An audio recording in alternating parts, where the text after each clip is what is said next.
The eagerly anticipated Bellator MMA Light Heavyweight World Grand Prix gets underway tonight on Showtime as current heavyweight title holder and former 205 champ Ryan Bader gets another shot at Lyoto the Dragon Machida. The quarterfinals continue Friday, April 16th. Corey Anderson, fresh off his victorious debut, welcomes Dovoljan Yagshimurudov to the Bellator MMA cage. And the belt is on the line in the main event. As Phil Davis looks to avenge his split decision loss to light heavyweight world champion Vadim Nemkov, who is riding a 7-fight win streak. The opening round concludes with a bang Friday, May 7th, as Bellator newcomers Anthony Johnson and Yoel Romero collide with a spot in the semifinals on the line. The Bellator MMA Light Heavyweight World Grand Prix gets underway tonight on Showtime, where warriors rule.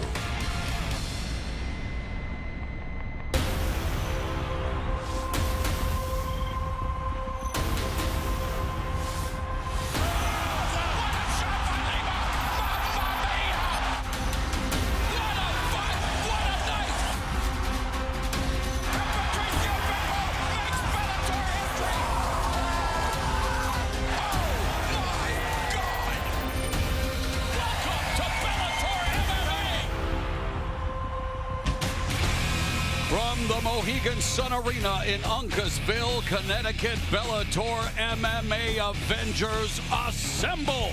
Bellator 256 marks the beginning of the 8-man, $1 million light heavyweight world Grand Prix. Coming up later tonight on Showtime, we will begin the tournament with a matchup almost 9 years in the making. Former 205-pound champion, current heavyweight champion Ryan Bader seeks revenge against Lyoto Machida in our first of our quarterfinal bouts in the light heavyweight World Grand Prix. Also tonight, a pivotal matchup at flyweight. Liz Carmouche welcomes former Invicta champion Vanessa Porto to Bellator. A featherweight matchup flying under the radar. Adam Boric battles Jeremy Kennedy. Kat Zingano has her eyes on Cyborg, but first she needs to get by Bellator newcomer Olivia Parker, and we are kicking off the proceedings later tonight on Showtime with an important matchup in the lightweight division. Goichi Yamauchi has the most submissions in Bellator. He welcomes Dan Moret to Bellator MMA. And for now, Big John McCarthy and yours truly, Mauro Ranallo, will focus our attention on the preliminary action, John Douma versus Will Smith, to get us started in the bantamweight division. Our tail of the tape for this bantamweight fight. The big thing is the reach. John Douma does need to get inside. Can Will Smith keep him out on the outside and just pick him apart? With the official introductions, here is Michael C. Williams. Ladies and gentlemen, welcome to Bellator 256 as the prelims kick off now with 3 5-minute rounds in the bantamweight division. Introducing first, the blue corner, at 5'8", weighing in 134.6 pounds. His professional record, 3-2. He fights out of New Haven, Connecticut, Will Sriracha Smith. And across the cage, his adversary fighting out of the red corner at 5'7", weighing in 135.4 pounds. As a professional, 4 victories, 2 defeats. He fights out of Pawtucket, Rhode Island, John Douma. And the referee in charge, Brian Miner.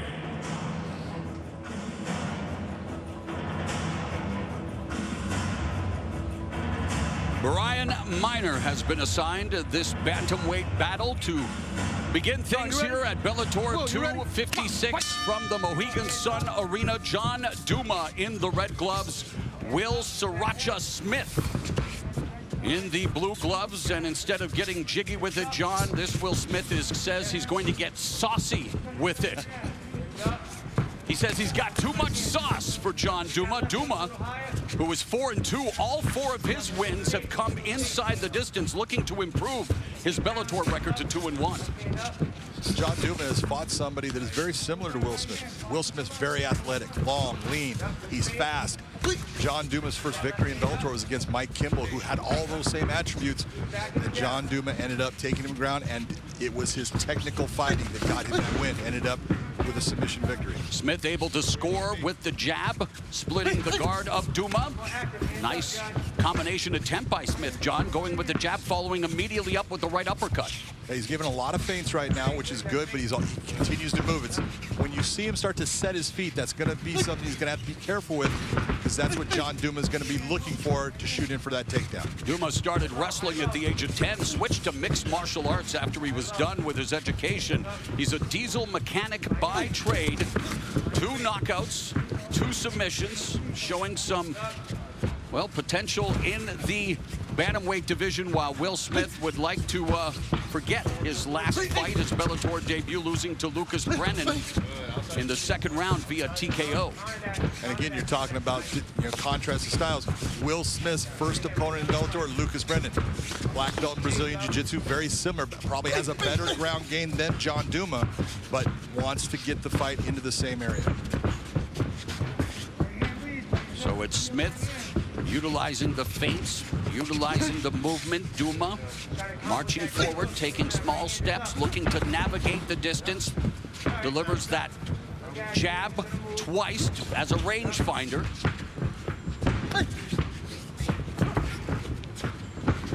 I like the fact that John Douma keeps going back to that jab. He's got the shorter reach, but he's using the jab to make Will Smith have to respect his stand-up. Of course, the bantamweight division bubbling with competition. Juan Archuleta, the newly minted 135-pound champion, will defend the title for the first time against Sergio Pettis. That's coming up on Friday, May 7th. As Smith lands a jab that momentarily buckled Douma, maybe caught him a little off balance, John. A little off balance.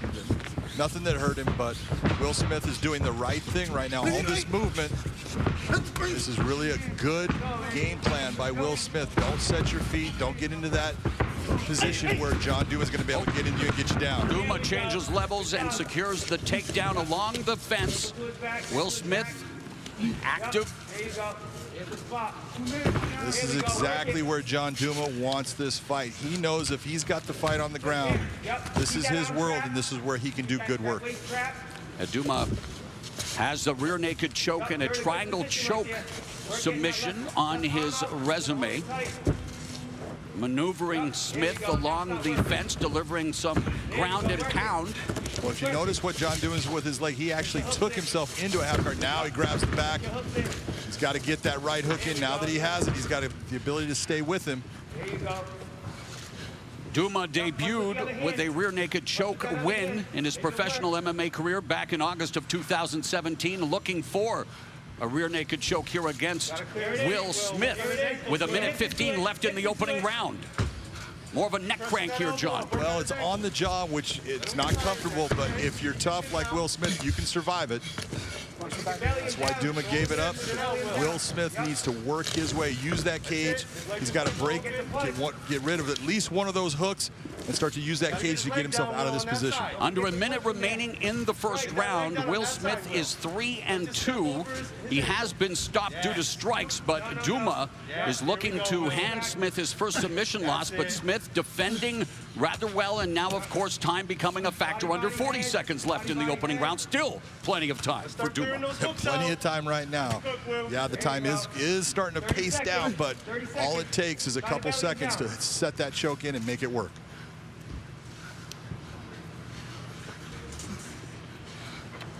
Turn your hips. Final 15 seconds of the opening round of this bantamweight encounter between John Douma fishing for that rear naked choke on Will Smith. Last 10 seconds of the round. Can Douma finish the fight? He has the ability to. Again, it's on the chin, so it's a matter of Will Smith just gutting it out. And Smith, not necessarily saved by the bell, but able to escape what was a highly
From the Mohegan Sun Arena here in Uncasville, Connecticut, this is round number 2 between John Douma and Will Smith. Douma looking to bounce back from the loss to Jornel Lugo. Lugo, number 10 ranked bantamweight. He will clash with Cass Bell later tonight on our preliminary card portion of Bellator 256. How do you have it after 5 minutes on your unofficial scorecard, John? Unofficially right now, I have John Douma up 10-9. In the stand-up, I thought Will was getting a little bit of the better, but when it went to the ground, the whole fight changed. John Douma gets the round. Smith's gas tank was taxed in the latter stages of the opening round, defending on the ground, but he says his greatest strength is his conditioning. Now delivering some long-range jabs, trying to bounce up and down, trying to stay active, and there was a... Where is that, John? South of the border.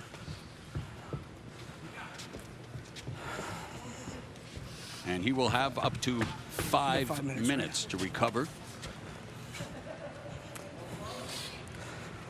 Low blow. Hey, he's in transition, right? Just here. Stay right there for me. You see the shot here, just comes up, just raising the cup up, and that, a lot of that is due to the movement of both fighters. When Will Smith is circling out, when you're throwing that technique, we're talking 6-8 inches closer.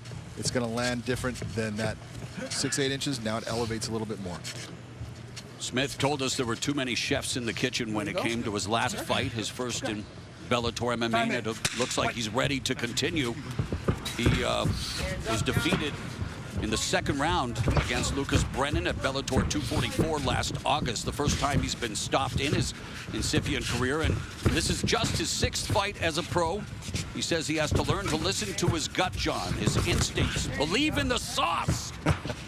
I don't know what sauce he's talking about, but if it's... He might be responsible for the ketchup shortage. Although he calls himself Sriracha. I know we would like to make this action as hot sauce, and things are heating up here in the second stanza. Right there, you cannot stop his feet. When Will Smith is moving his feet, he's going to be in a good position. Just keep on throwing the shots. Don't try to land anything that's big. Just throw them out there. Just touch it just like that. That was a good combination again after the single. Let's get some follow-up on those. Smith does have a TKO victory on his record, but that was due to a shoulder injury in his professional debut back in March of 2019. Under 3 minutes here in the second round, still collecting data, although nice low outside leg kick there by Smith. It's a very nice low kick. He's done it both to the inside and outside, and it's starting to cause John Douma a problem. And you can see on Douma's face, Morrow, take a look. He's starting to wear that damage. Yeah, speaking of ketchup, it's the real stuff, the plasma that's been produced by Will Smith midway through the round and the fight. So Smith's jabs beginning to mark up the face of John Douma, who remains right in front of him, John. John Douma needs to go back. If you remember in the first round, he was throwing that jab out. That at least was keeping Will Smith a little bit honest. I think John Douma got so, just enthralled with it. He got him down, felt good with it. He was going to come right back out in the second round and just try to do it again, but he's not doing the same thing that got him. Douma said he had just a bad night against Jornel Lugo in Bellator 232 October of 2019, so it's been a while. As we look at the stats, total strikes landed fairly even. Nice takedown attempt. John Douma got deep on him here. He should get this takedown. Will Smith trying to fight it off. Douma again started wrestling at the age of 10, trying to secure dominant position with this takedown attempt, but posting up is Smith. Douma putting a lot of pressure down on Smith. And now Douma looking to climb Smith's back, trying to put in one of those hooks. Both hooks would be... But he has no hook right now, and if it gets too high... Elbow by Smith. Body lock and waist lock being employed by Douma. He just drags Smith to the ground, John. Just drags him down, got that one hook, exactly what he wanted to do. Now he's back in that same position he was in the first round. Get your hook in. We are coming up on the final 60 seconds of the second round. John Douma looking to finish the round the way he did in round one, with Smith on the ground, looking for the submission. Let's go. Step over. You know, between rounds, Smith's corner gave him good information. You need to peel that ankle away. I need you to turn into him. All those things. Of course, the longer the fight goes, perspiration then also becomes a factor. But here's Douma again, just looking for that rear naked choke victory on Smith. Perspiration can work both ways. Right now, John Douma does not have that set. Will Smith has shown he's tough enough. He's not gonna tap out due to pressure. So John Douma is gonna have to slide that arm into that neck area to the point where Will Smith is gonna be put in the position he's either gonna have to tap or it's gonna be a knock. Final 10 seconds of the second round. John Douma controlling Will Smith's back as we head to the third and final round.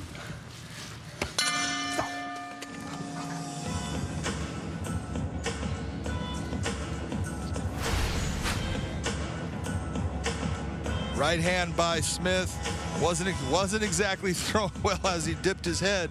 You can see he's looking down. You got to be careful where your head goes, but he hits him with the right hand still. He in the stand-up during the second round, Morrow, he landed a lot of clean shots, just like that right hand there on Douma, and Douma was starting to show the effects of it. Douma needs to go back to being the guy that's actually throwing that jab, cage. utilizing his footwork and getting into it. When it comes to the rest. See when he's getting desperate there in the middle of the round. Yep. Keep looking for those tells. Pay attention to those tells. You can see when he's about to shoot. You can see. Just keep cutting those angles, just like we worked on. Right hand over the jab. Okay. How do you have it on your unofficial scorecard after 10 minutes? You know, it's so tough in the fact that I thought that Will Smith did so well in the stand-up and had it for approximately 4 minutes. John Douma did great with that last minute, but I'm going to give the round to Will Smith, and whoever wins this round should win the fight. High drama here to kick things off at Bellator 256, according to Big John McCarthy's unofficial scorecard. 24-year-old John Douma, 31-year-old Will Smith, looking to make the most of the opportunity here at Bellator 256. And you talk about the bantamweight division, John. We mentioned Juan Archuleta defending the title against Sergio Pettis, but there's a lot of talent at 135. Oh, my God, Bellator is stacked at 135 more. So many good fighters. So many guys are on the patchy mix. Rafi on Stotts. What about Magomedov's debut last week? Magomedov. And then you got James Gallagher also. It is a stacked division. Leandro Higo, Josh Hill. Love that division. You know, two guys would love to add their names to that list, or the two gentlemen we are watching go at it here. Still very early in their respective careers, getting that experience. And John, again, in mixed martial arts, Smith got tagged with that right hand. When you suffer a loss, when you suffer a couple of losses, it doesn't mean it's the end of your career. More often than not, it is a real learning experience, not just the cliche. Well, it should be a learning experience. That's the whole thing. It's what did you, if you lose, what did you learn from it? Because that can make you a better fighter where those things aren't going to happen again. So you just got to put it in perspective, realize I can come back, let me learn from it. Smith beginning to put together his combinations. That combo culminated with an inside calf kick on Douma. What have you learned about both Smith and Douma through the first 2 rounds and 90 seconds? Well, the one thing I've learned about Will Smith is he's at least gotten with people that are talking to him about movement, about footwork, about utilizing that jab, about keeping someone on the outside when you're the more athletic, you're the longer fighter. John Douma, he's the guy that we saw in the first one. He's got a good ground game, but he's got to utilize his hands to get into that takedown. You don't want to, as Josh Thompson would say, don't raw dog it, don't shoot it from the outside, set it up with your hands. Will Smith setting it up and putting together some nice combinations. Landed the right hand, landed the inside low kick, and Douma just really standing straight in the line of fire for Will Smith, not taking his head off the center line. Very flat-footed, John. No movement of the head, the feet are flat, and right now he's eating a lot of shots, and they're taking a toll. They're starting to punch a hole in his gas tank, which is going to make that takedown even harder. And Smith utilizing some creative angles, comes over the top with that slashing elbow. I almost get the feeling at times that he may begin to fall too much in love with what's happening with the lower, doing the Roy Jones Jr. and whatnot, but he's finding some success, especially in this round. Well, one of the things when you keep your hands lower, it does make getting the takedown harder because your hands are in a position to actually stop the takedown. So it's not a horrible thing that you see Will Smith's hands kind of low. Douma does have 2 knockout wins on his resume, and with 2 minutes left, his face, he is bloodied, yet unbowed, but Will Smith beginning to really dictate the terms in terms of the striking department, and I like the chances he's taking with those creative angles, John. Well, also, every time that John Douma steps into his range, he's making him pay. He's not getting lazy. He's got a good gas tank, and every time John Douma just comes into that range, wow, look at this. Going after it. Smith doubling up. Douma in terms of total strikes landed. So, Will Sriracha Smith promised he would be hotter than a hot sauce packet, and he is really starting to pull away here in the 3rd round, John. There's no doubt he's winning this 3rd round easily. And wow, the level changing, and Smith taking down Douma, looking to pass guard. That's okay with him being on top. He's got to be careful of his head right now. Douma in a position trying to use 100%, bring him over. Nice switch around by Will Smith, coming around in guard. He just needs to make sure he keeps his arms up on the chest area. Don't put him to the ground. And posture. Keep that head up. Under a minute left here in the 3rd round. Douma from the bottom delivering those elbow strikes. Has to be careful. And now Douma fishing for an armbar potentially from the bottom. Will Smith having done his homework. And maybe, again, you wonder if he's second-guessing that takedown after doing so well in the stand-up. Well, and what's happening now with Douma? If I was in Will Smith's corner, I'd be saying, get up, get up. You're doing really well there. But he's now in side control. Nice job of moving him in side control. So he's showing you, I know what I'm doing down here, and I'm confident that I can be in the top position I can be with this guy. Hammer fist from Smith. Final 10 seconds. Will Smith. Follow with the hips. Come on. Did he end up having too much sauce for John Douma? Douma's the one wearing the sauce on his face as we go to the scorecards.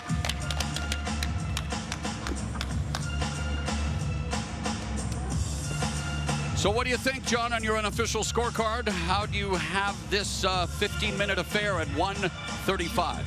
Unofficially, I have Will Smith winning this score of 29-28. I really like what I saw at Will Smith, especially in that 3rd round. Came out, took control, beautiful jab. Every time that John Douma came into his range, he made him have something to think about. John needs to start taking his head and bring it off the center line. His head's too steady. And when he got flat-footed, bad things started to happen in the stand-up. Here's a takedown by Will Smith. Beautiful double leg takedown. Picks him up, drops him down. Needs to be careful with that head. He gets his head to the center line. And look at our fight stats, and Will Smith with the advantage, except when it came to ground control. And we saw Douma working for the submission, especially in the latter stages of rounds 1 and 2. Yeah, well, in round 1, he definitely won it with that. I'm not sure he got enough of it in round 2. We'll see.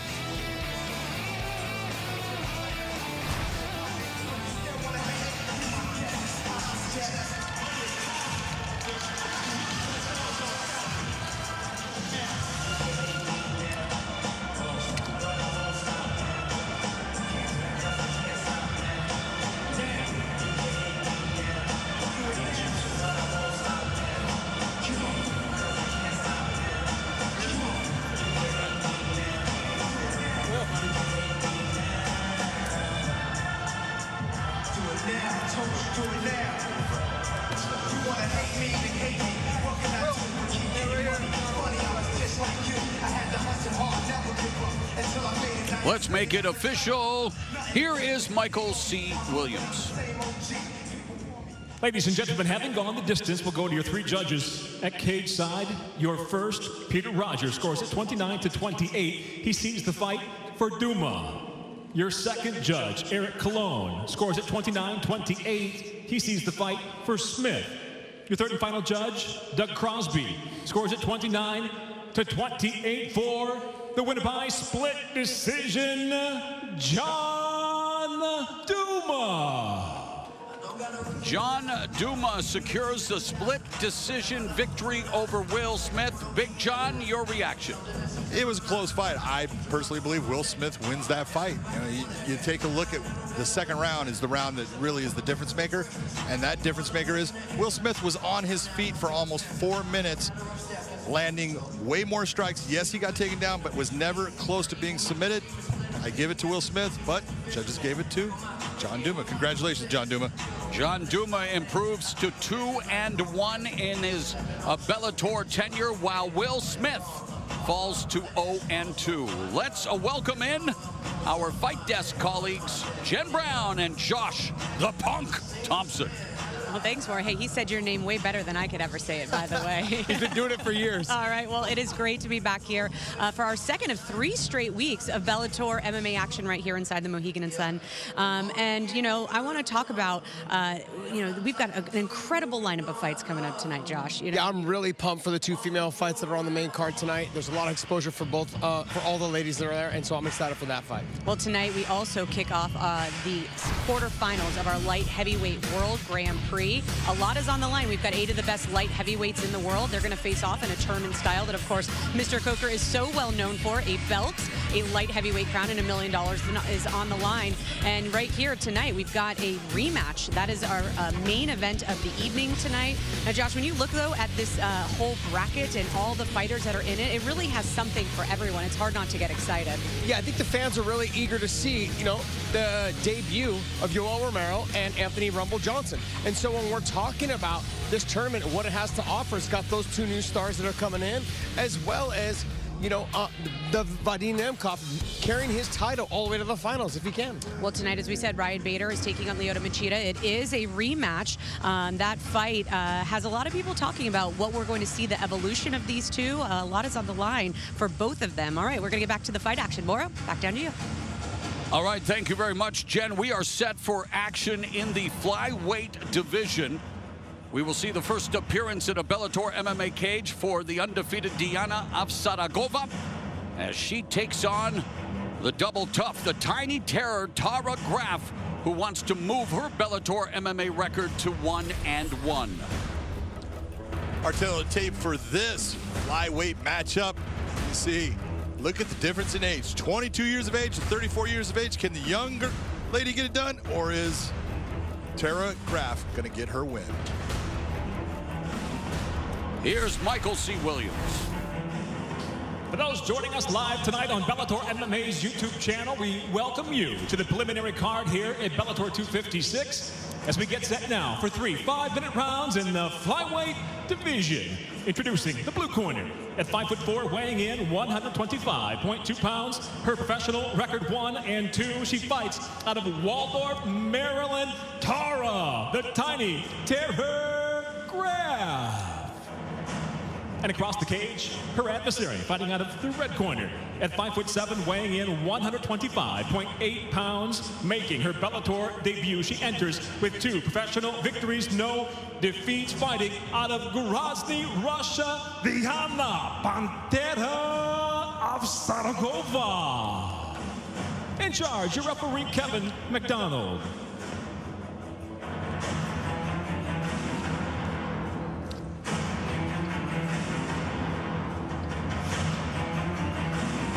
Kevin McDonald is the referee for this flyweight matchup.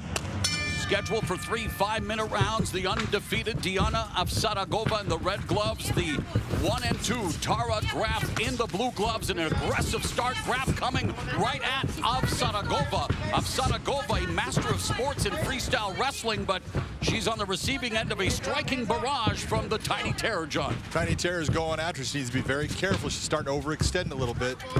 Nice. Oh, and she got dropped. Wow, the master of sports and freestyle wrestling with a master display in striking. Mamma mia! Welcome to Bellator MMA, Pantera.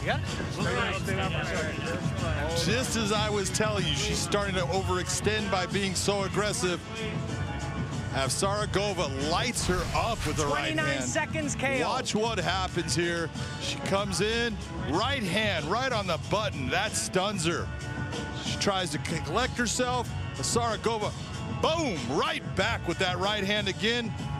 She is out, going down. Real speed, gets up, right back to it. Deanna Avsaragova just having a debut that you dream about, Morrow.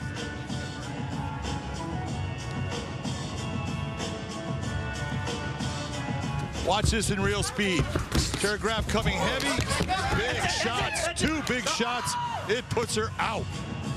Avsaragova in her Bellator MMA debut on the big stage with a big display of power. She records her first knockout victory, and it comes in round number 1, and this is why we love the sport, the display of sportsmanship. And yeah, Avsaragova, huge social media following we just saw. She's got the skills to pay those bills, John.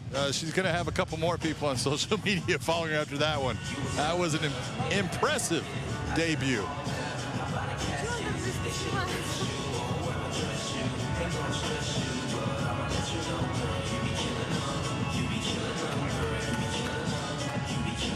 It's good to see that Tara Graff is on her feet. She drops to 1-3 now in her career.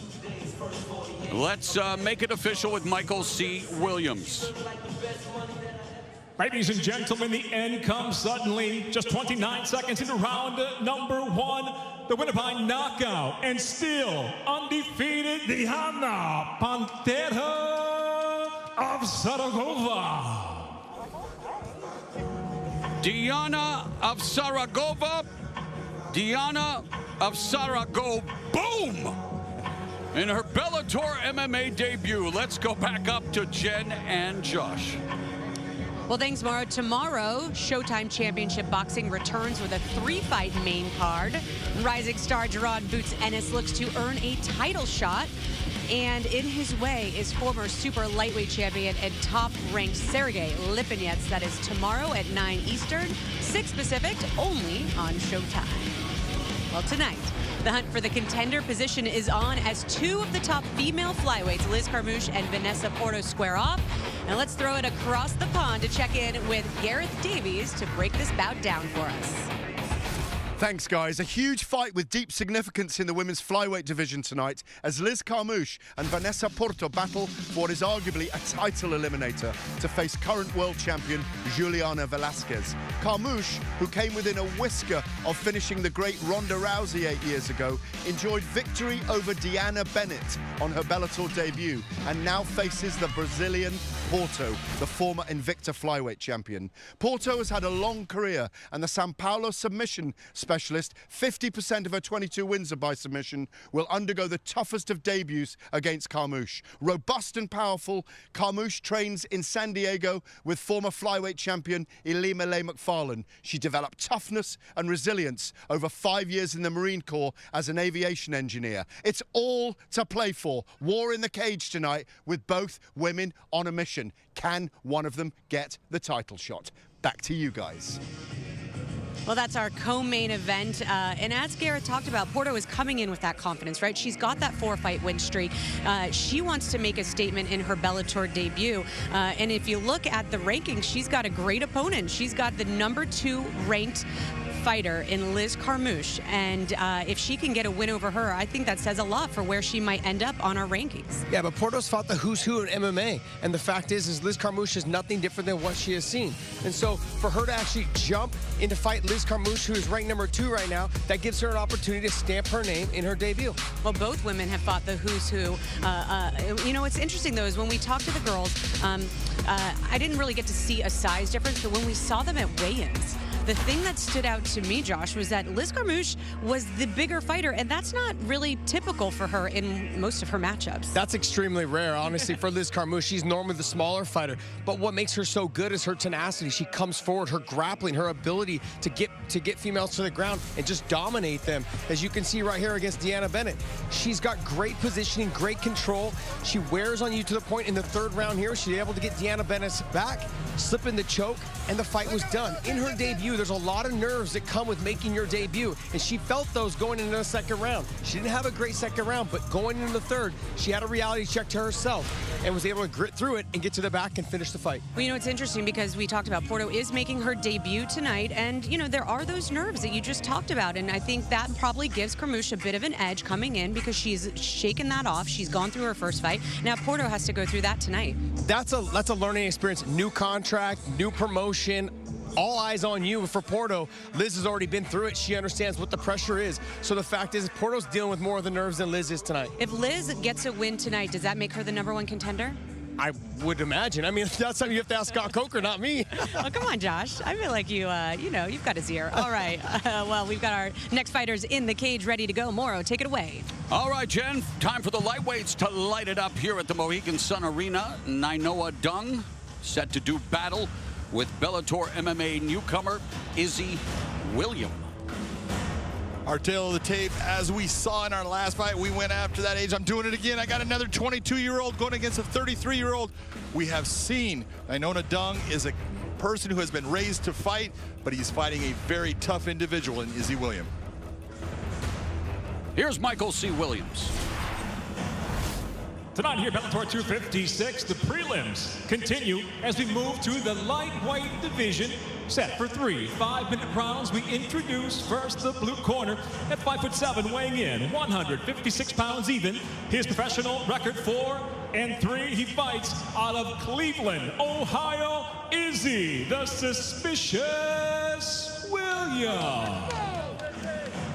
And across the cage, his adversary fighting out of the red corner at 6'1", weighing in 155.9 pounds. As a professional, 3 wins, 2 defeats, fighting out of Makaha, Hawaii, introducing the babyface assassin, Nainoa Dung.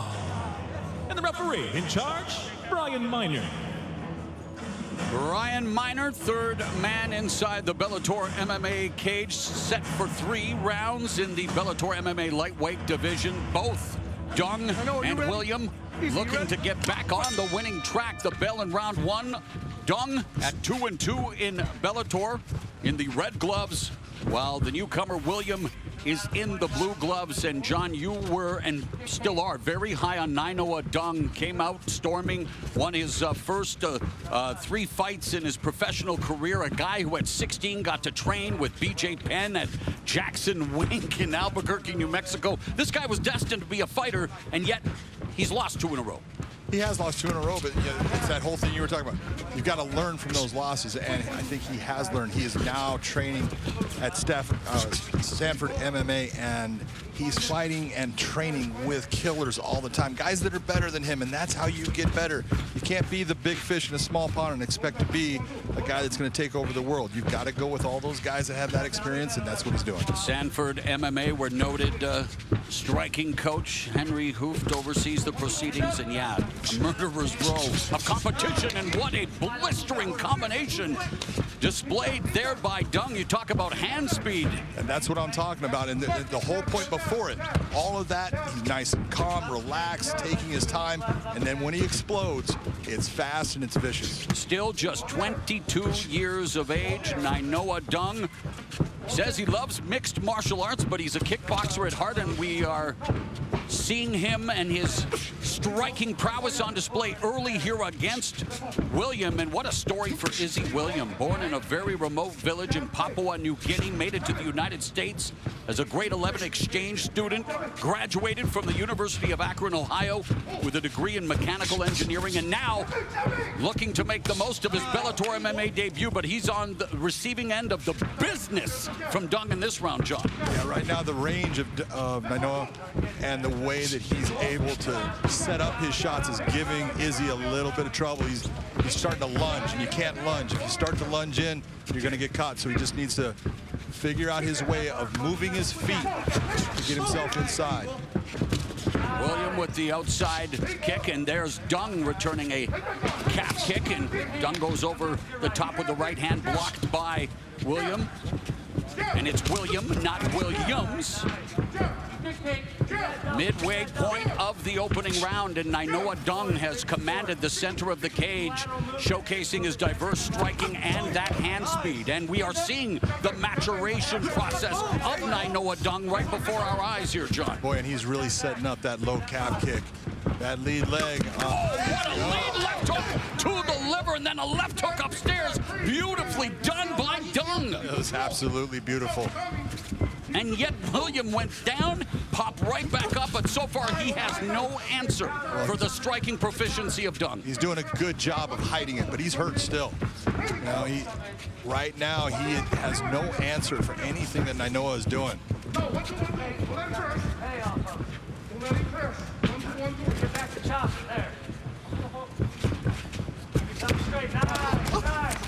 That was a beautiful counter right hand. You saw Izzy with that big looping shot. Good counter. This is where Izzy needs to be in this fight. This is where he wants to keep Nainoa. He's got 1:32 to work right now, and he really does need to work. Sometimes when you get this takedown, it's like, let me take a breath. Okay, take the breath. Now let's get busy. So the outside trip takedown secured by William. Nainoa Dung working from the bottom, trying to control William posture. William has one rear naked choke win, his one submission victory. He is 4-3 as a pro. All 4 wins inside the distance, but Dung holding on here with a minute left in the round, John. Well, he's got this far side underhook, and he can get to a point where he reverses position out of this. But if he's gonna, right now you see that Izzy is putting pressure down, trying to pass that leg. Nice job by Nainoa. Use that balance point.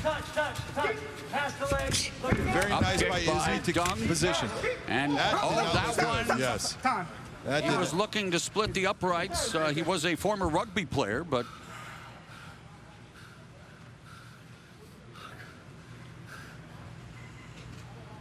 that one definitely landed right in between. He didn't mean to do that. You know, he was trying to hit the leg, and it just slid up over the leg, catching Nainoa Dung. Dung again will get up to 5 minutes to recover. He knows that at 22, this is just the beginning for him. He says he needed the extra time in his life to put everything together. The message he wants to send tonight is that you should never, ever doubt him or count him out. Well, so far in the stand-up, he has definitely delivered on that message. He has looked fantastic when he's been on his feet. He needs to take his time here. Don't feel like you're pressured to start before you're ready. Get yourself set.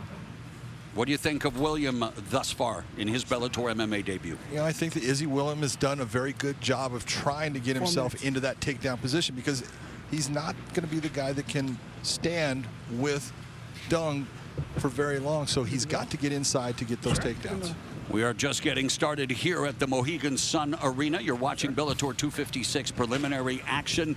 Bellator 256 main card coming up at 9 Eastern on Showtime, and it will feature the opening round of the Bellator light heavyweight World Grand Prix. Superman punch, another blistering combination by Nainoa Dung.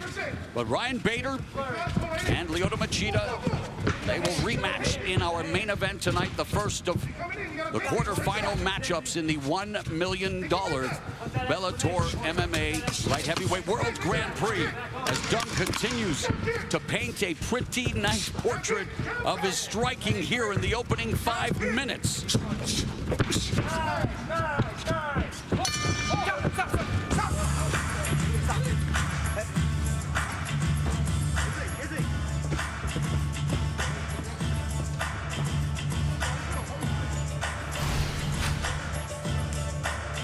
Here's the body shot. Look at the beautiful left hand to the liver. That landed perfectly by Nainoa, and he brings it right up for a double hook up top. One of the best lead left hooks to the liver I've seen in a long time. Look at that thing. You can see the shock on the body that it has. Izzy actually crosses his feet, and that's why he went down. That's because it had an effect on him. And again, beautiful shot with the right hand to the body. And all of those body shots, people don't think about them, they pay off. They're so crucial, so important, so underutilized. And Dung able to just really showcase the diversity, and he was in total control in the stand-up, both mentally and otherwise, John. Very calm and cool in his delivery, and so fast. He is fast, and Back up, you know, back up. that's why you hate young guys. Youth Beyond you. and speed, Beyond. deadly. Not two. How did you have it on your unofficial scorecard after the opening round? I give the first round of Nainoa Dung 10-9. Based on what we've all just talked about? Yeah, exactly. It was all that stand-up. You know, the fight went to the ground, but not a whole lot really occurred on the ground. So didn't take over for all that time on the feet. Dung utilizing all of his weapons as he opened the second round with a head kick that was blocked by William, and doubling up William in terms of total strikes landed thus far, John. Yeah, I'd really like to see Willem start to actually take his left hand. He keeps on blocking with one hand, that right hand up against his head. That could be a problem. And look at these punch stats. We're talking, 62 strikes, 31. It's a 50% rate for Dung, 15 of 23 for Willem.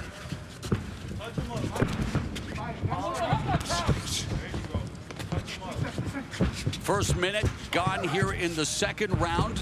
Dung from the southpaw stance. There's a side kick by William. William ducking underneath, comes over the top of the right hand, then off balance. Gets hit again with that left from Dung. Not only did he get hit with the left, look at the head position Nainoa Dung when he threw it. It was off center. It's exactly what you want to see. Incredible combination. The lead left hook to the liver, right hand upstairs, and, well, William could take a shot, that's for sure. There's no doubt about that. And Both William to the body changes and the levels and goes for the takedown. Had success in the first round, and he's in side control. He's in side control. Nainoa needs to let go of that head. He can get a position where that hand gets trapped. Right now, I believe it is trapped, and you can see the Izzy Williams kind of looking towards the Von Flue choke. It's not the Von Prue? No, it's the Von Flue. Shout out to OSP. And to Jason. And to Jason. OSP, of course. Competed on Showtime with Strikeforce, now in the UFC, and yes, Jason Von Flue, the originator, the popular one. But here in the second round, under 3 minutes remaining, William has been able to take Dung down, and now looking to maximize his positioning. Well, the whole, you take a look at him taking him down, people are going, well, he's not doing a lot. Yeah, but he's not getting beat up on the feet. So that's a good thing. But what should he be doing on the ground? On the ground now, you got to start looking towards either going towards a ground and pound to slow Dung down, or look for that submission. Now give me some damage. Right back. Slashing elbow, trying to create some separation to deliver those short strikes. Dung just trying to hold on, trying to perhaps force a stand-up where he has had a big advantage in that department tonight. He has had the advantage, but he needs to get himself out of here. He's got the cage right there. He can put his back against the cage, start to get himself up, wall walk that cage. You do not want to stay in this position where you're underneath Izzy Willem, just starting to accept damage. Walk us through the wall walk attempt. What should he be doing here in terms of just trying to shimmy up? Just like you're seeing, I want to get my back, but right now Izzy Williams starting to put pressure down, and he's trying to pass the leg, and that's what Nainoa is worried about, is that leg passing over. But when he had his back towards the cage, start to slide your butt up against it, and then I'm going to start to post on the hand. Once I start to post on the hand, he's got to either switch what he's doing, or I'm going to be getting up. So it's a matter of you have to get to the point where you say, all right, I'm going. Referee imploring both of them to stay busy, and now Dung with a momentary attempt at escape, trying to scramble.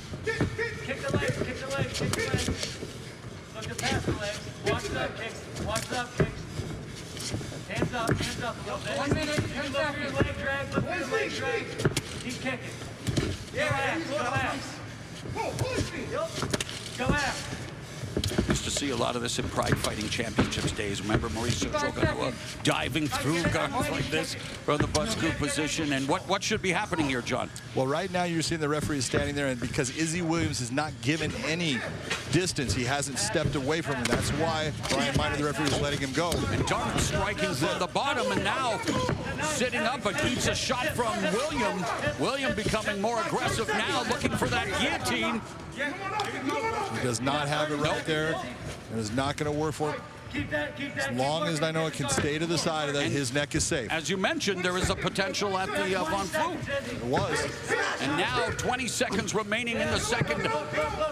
Looking for that belly down. Armbar, good escape by Dung. Now Dung looking to take advantage of his position with some ground and pound in the final seconds of the second round. Good fight through 2 rounds.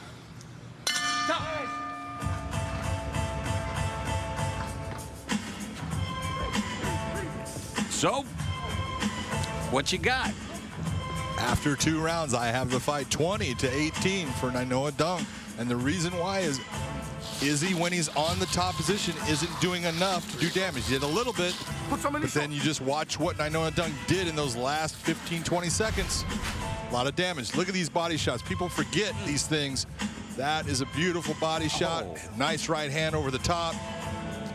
And this happened multiple times in this round. Here was when Izzy had the ability to be on top, had that scramble, and he starts to go after some good ground and pound. You see Nainoa take those ankles out, gets him to the ground. This is for everything you fucking went through, all right, baby? Let's go.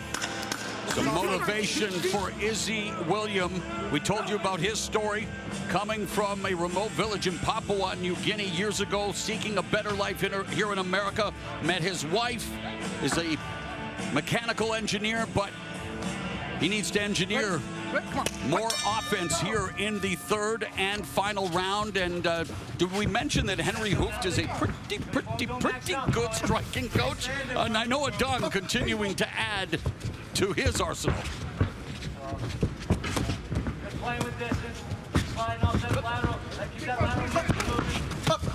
Nice body shot by Izzy Williams. You saw that right hand? Yeah, beautiful right hand. Snake behind the guard by Dung.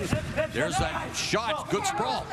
Great sprawl by Izzy Williams, but incredibly low fight IQ by Nainoa Dung. 22-year-old looking to escape. Exactly. Don't go to something. Why are you going to go to your opponent's strength? Why do you think that? What is that? Just a momentary lapse in judgment? It's a momentary lapse, and you know, I want to make you think about this, and I want to get on top of you. When the rest of us have been enjoying the art that has been in the stand-up, this has been a one-sided affair, really. It's been incredible to watch. But for Izzy William, this is definitely where he wants to be, north-south position. Try to creep that left shin. This is a way for Izzy William to take and get a win. He's got an opportunity here with a lot of time. Do some damage. That elbow may have been behind the head. Yeah, that's what Dung is saying was behind his head. I'll take that short right elbow all day long. Man, what's been a bad run for MMA in terms of disqualifications. Let's talk about that for a second, because I want you to take a look at the position of these fighters and take a look at Izzy. Izzy can't see his head. He can feel it, but he can't see it, so it's hard for him to know exactly. He's just thinking of trying to hit the ear. These are legal shots? This is a legal shot right now. And just again, for those watching for the first time, or for those of us who've been around a long time, what constitutes the back of the head? Well, the first shot, when you talked about it, that first shot, that was the back of the head, but it was because Izzy Williams couldn't see it. His head is not even looking at that. Now you're seeing that he's looking, he's trying to look. Oh, beautiful reversal by Dung. I know he needed to get to his feet there. He should not have gone back down to his back. Izzy really needs to keep Dung on his back right here. And that's past the legs, get into either side control, half guard, doesn't matter. Izzy needs to keep this position. Do not let him get back to his feet. Dangerous kicks from the bottom there, John, to the cell attendant. Midway point of the final round.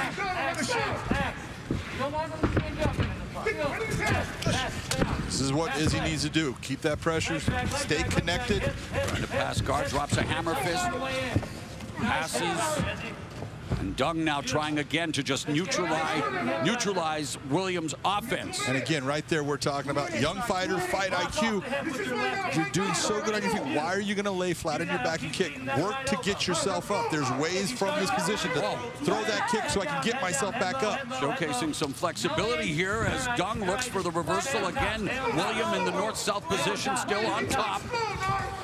Dung active from the bottom, looking for an armbar. He does not have that. And he has just the one guillotine choke submission. Meanwhile, for William, he has one rear naked choke submission win, but clock ticks away here, coming up on the final 90 seconds of the fight. John, the scramble continues. Scramble continues, but Izzy Williams is able to keep him on the ground. Size. No, on top, on top, on top. Now Nainoa's going to come up on top. Wow, some great stuff here. Great scrambling, and now almost into full mount goes Dung. He's going to get to full mount. Three-quarter mount right now. All Izzy Williams has is that foot. He can work that a little bit to control Dung's top position, but Nainoa really needs to start opening up. I've seen all facets of what makes mixed martial arts such a great sport here in this battle between Nainoa Dung and Izzy Williams. Keep that shield. Strike back. Less than 1 minute now. Strike from there, Izzy. Strike from there. 45 seconds. Who is going to leave the larger imprint on the judges if it goes the distance? Who is going to dare to be great? Izzy's left hammer fist. This is where you tell guys, man, you got to go. Leave it all in the cage. Have nothing left. No regrets. 30 seconds left. William fishing for the leg of Dung, and Dung content just to sit upright, delivering the periodic shots. William trying to neutralize the wrist control on Dung. 15 seconds. Go in. There you go. 10 seconds left. 10 seconds. Dung trying to finish with a flurry. Wait, nice. There you go.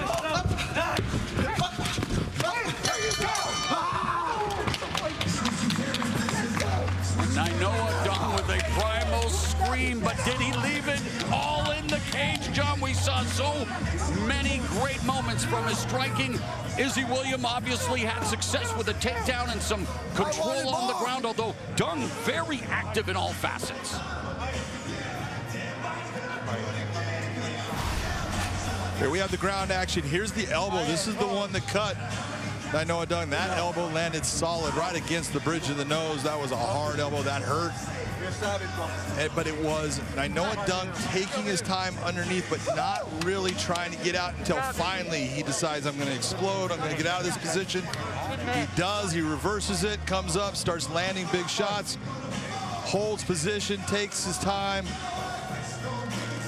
In the end of the fight, when they both got to their feet, they both swung for the fences going after it. Love the way they tried to finish it off. Nice fight for both gentlemen. And the fight stats, Nainoa Dung with the edge in strikes landed, punches landed. William with an advantage in terms of kicks, and then the big advantage on the ground. What did the judges see, and how did they tabulate their scores? How do you have it on your unofficial scorecard? Unofficially, I have Nainoa Dung winning. I have him winning 29-28. William in his first Bellator MMA appearance. Nainoa Dung in his 5th Bellator fight, looking to move over the 500 mark in the Bellator MMA cage. Again, finding a home at Sanford MMA in Florida. He has such promise. You see all the skills, Just the 22. speed. Yep. Well, let's see what the judges thought. Let's go to Michael C. Williams.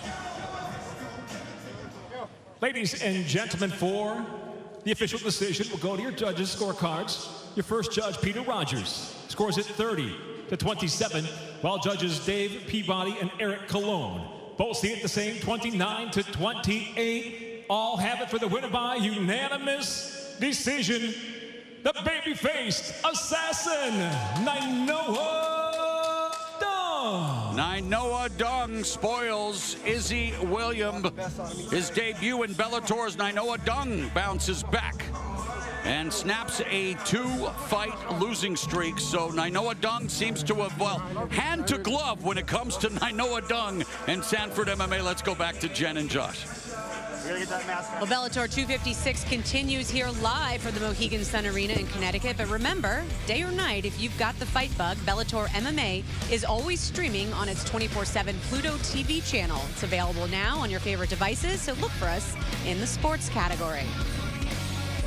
Well, announced back in February, 8 of the best light heavyweights on the planet all sit on this $1 million bracket. The light heavyweight World Grand Prix kicks off tonight.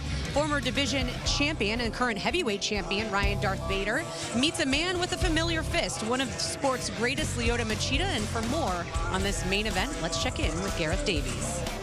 Thanks, guys. The Bellator Light Heavyweight Grand Prix kicks off tonight with a main event rematch between two of the most decorated fighters ever to grace the Fight League's roster. Ryan Bader and Lyoto Machida met 9 years ago, with Bader knocked out cold by a short, straight right hand from the karate master. Almost a decade on, times have changed, Bader has matured and become a champ and is a formidable force with his striking and wrestling, having won both light heavyweight and heavyweight belts in Bellator. Darth, the favourite tonight, has the opportunity to set the record straight here. Will the dragon breathe fire in the cage tonight? Or will Bader avenge defeat all those years ago when he felt his lights go out in Los Angeles? We cannot wait. Back to you guys. That is right. We cannot wait. So we've talked about this. This fight was 9 years ago, Josh. So much has changed from these fighters. What do you think we will see different from Lyoto Machida tonight? I don't think you're going to see anything different from him. I mean, realistically, all he has to do is adjust, make a couple little adjustments. Because he has gotten older, the speed is not what it was the first time they fought. He'll make those adjustments because he's a true professional. And so he'll make those adjustments, and you're going to see a vintage, I think, Lyoto Machida tonight against Ryan Bader. And that vintage Lyoto Machida is what we all love, don't we? All right, let's get back to the fight action. Morrow? All right, Jen, the bantamweights are back in the Bellator MMA cage. Jaylon Bates set to take on Jeffrey Glossner. Glossner missed weight and will miss some of his purse, but the fight will go on. This is Jaylon Bates, and we saw that he is a talented young fighter. He's got a good ground game. He's got good stand-up. Look at the ground and pound, and look at the pressure he's putting on his opponent right here. Gets the beautiful takedown, takes the leg out. This is a kid that you're going to have to watch for a long time because he's going to be around. Our tail of the tape for this matchup, we just talked about it. Morrow, you just brought it up. You got to go to the weight if you're going to be a professional. 137.8 is too heavy. That cannot be done. It is time for the match. Let's go to Michael C. Williams. For those joining us tonight on the Showtime Sports YouTube channel, we welcome you inside Mohegan Sun Arena for the Bellator 256 prelims as we continue now in the bantamweight division, set for 3 5-minute rounds. Introducing the blue corner at 5'8", weighing in 137.8 pounds. His professional record: 2 wins, 1 loss, fighting out of Baltimore, Maryland, Jeff Glossner. And across the cage, his adversary, fighting out of the red corner at 5'10", weighing in 136 pounds even, coming off his Bellator and professional debut. He returns at 1-0 as a pro from Portland, Oregon, Jaylon New Breed Bates. In charge, referee Brian Miner.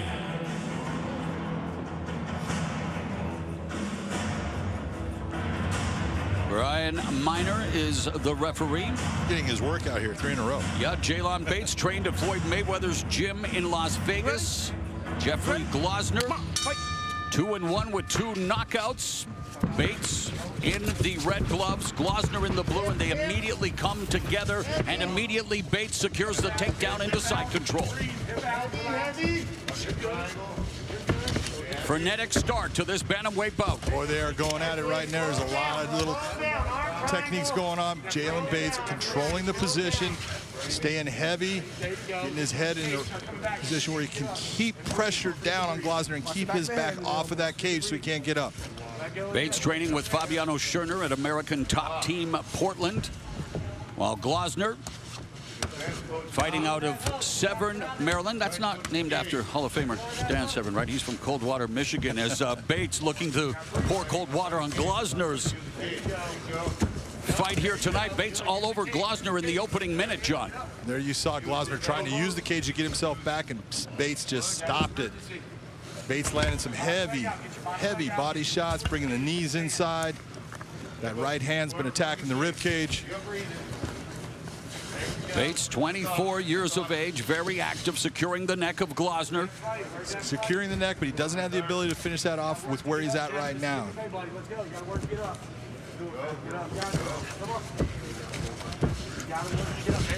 Bates went 9-0 as an amateur with 3 knockouts and 4 submissions.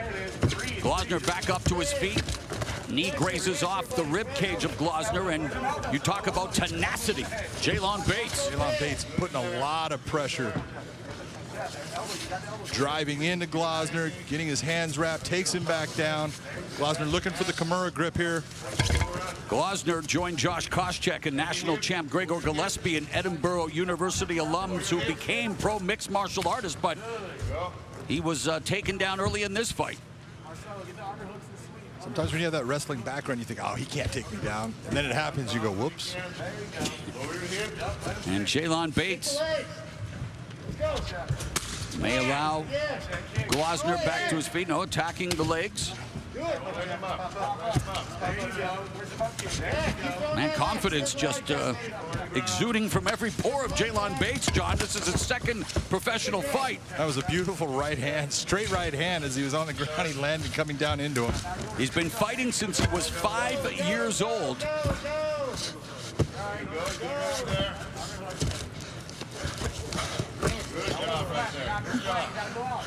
And if it wasn't bad enough for Glossner having to, well, miss weight,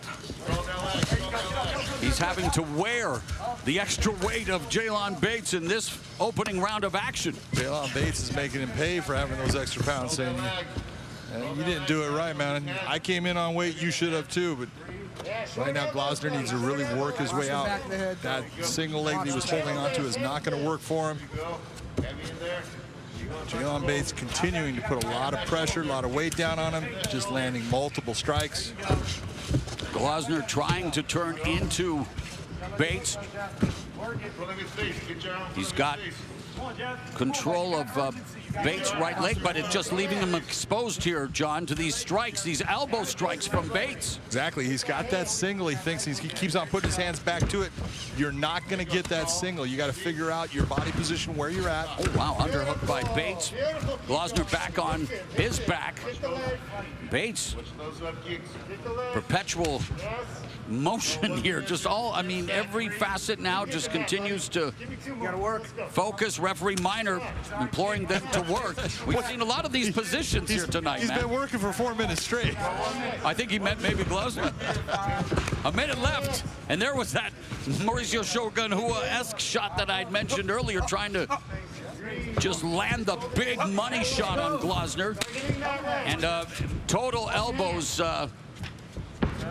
I mean, the stat speaks for itself. Good straight left hand by Glossner. Again, Bates coming right into him. Nice attempt at the sweep on the outside leg.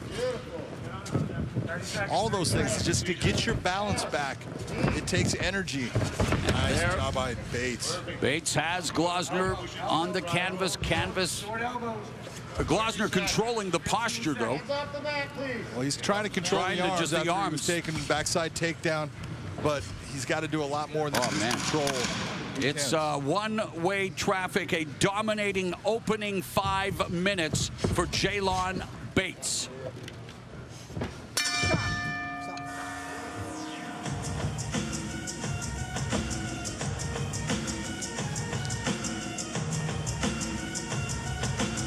Do I have to ask what your unofficial scorecard reads? I hope I get 10 in the 8th round. Okay. Oh, let's listen. Breathe. Good. One more time. Good. Excellent round. Let's repeat that. Good advice by Fabiano. That's a beautiful knee inside. These are the things, people, that you sometimes don't see at full speed, but watch these shots. Here's this right hand, right on the money. These elbows to the ribs. This was a dominating round, more. I would have given it a 10-8 because you had basically zero offense coming out of Glossner. And nothing but damaging strikes and repeated takedown strikes by Jaylon Bates. So I didn't have to pull a page out of the Canadian icon Gordon Lightfoot's playbook. You could read my mind. I was going to ask you about the 10-8 scorecard. Doctor has called time. You want to continue? Yeah, we're getting a lot of leg shots. You good? Yeah, I'm good. You good? Okay. All right. Glossner right there. indicating that he wants to continue. Real fighters do. That's what Jeffrey Glossner is, so that's good. The bell in round 2, they touch gloves. And in terms of what Jaylon Bates has done in the opening 5 minutes, looking to pick up that single leg, and again ends up with Glossner on his back. I was going to ask about the adjustments that Glossner wanted to make in between rounds. One of them would be to keep the fight standing, didn't go. Or at least keep himself off of his back. He does a good job when you see it inside here. He's trying to get himself back to a position to get standing up. He doesn't just lay on his back and just let things happen. But Bates fishing for... What's he fishing for? Come on. Well, there's a few options here, There is a few options, but he was really looking towards that Darce choke. Yes, the Darce, maybe. It's only a Bravo if it was a gi. You put a gi on it, it could be a Bravo choke. Anaconda would be the Milton Vieira special, who... Or Nogueira. Well, he taught Nogueira. Herring, exactly. A minute remaining. A minute gone here in the second round, and Bates all over Glossner. You know, does it beg asking about the weight cut and everything? I mean, Bates just came out of House of Fire, and it just seemed like he didn't give Glossner any opportunity. Well, he's really cranking on this neck right now. Glossner has got that. He's looking towards a Japanese necktie. Don't know if he's going to be able to get it. Yeah. Oh, there's the neck he crank. gets it. And Jaylon Bates. I'm coming for that belt. Man, he has got confidence. He's saying he's coming for the belt. This is just his second professional fight. I'm your boy. Yeah, when you get him with 2-0, and I don't know why, but I can tell he spent some time at the Floyd Mayweather gym in Las Vegas. That confidence is at 11. And rightfully so. I promise you, bet on bet the house. I want you to see what, just the things that happen here. That was a big, left hand, but again, Jaylon takes it, steps in, gets the single leg, gains position, and then just slowly and systematically hits him with shots and then goes for this choke. This is a neck crank right here, and what he's doing is he's putting pressure on that neck. Look at the bend of the neck, Morrow. You can see how much pressure, and there's also that arm in there putting pressure down on the esophagus, on the throat area, hard to breathe. It is not a good position. You can see how that arm, he's using his body to push the head down into his arm. Very, very painful crank. That's a gorgeous win by Jaylon Bates. And in his second professional fight, Bates cranks out his first finish, an illustrious one, as he forces Jeffrey Glossner to tap. Glossner falls to 2-on-2, but again, just 2 pro fights. Maybe early to say that the bantamweight division is on notice, but maybe it's on notice. I'll tell you what, again, this is the times when you see young fighters and you go, oh, that kid's going to be good. If he continues to progress, he's going to be a handful for everyone. Here's Michael C. Williams. Ladies and gentlemen, inside the Bellator cage, the tap comes by way of a guillotine, officially 127, round number 2 by submission. Still undefeated, Jaylon New Breed Bates. I think I like the way you put it, the Japanese necktie. Yep. Where's your Japanese necktie tonight? Thank God I don't have to wear one. Well, Jaylon Bates wearing this victory well, putting on a scintillating performance, recording his first submission victory, improving to 2-0. Jen and Josh, we may have a player in the bantamweight division. I think you are right, Morrow. All right, that's a great way to keep the night rolling, and we are closing in on our main card on Showtime tonight, 9 Eastern, 6 Pacific, from the Mohegan Sun Arena. Now, next time you watch the fights at home, why don't you do it in the same apparel that the fighters wear? Check out BellatorShop.com for some exclusive styles. All right, last week, Bellator published the official fighter rankings. And when you look at the list, Patricio Pitbull sits at the top after successfully defending his title last week against Sanchez. Now, tonight, 2 men get a chance to work their way up the ladder when Adam Boric meets Jeremy Kennedy. And for more on that bout, once again, here's our Gareth Davies. Thanks, guys. I hope you're enjoying it over there as much as we're enjoying it over here on the BBC iPlayer. Coming up tonight, featherweights Jeremy Kennedy and Adam Borish battle for ranking positions in the Bellator featherweight division. Canadian Kennedy, 28, a rounded mixed martial artist who has fought some of the best in the division, is a relative newcomer to Bellator, but faces one of the most devastating stylists on the roster.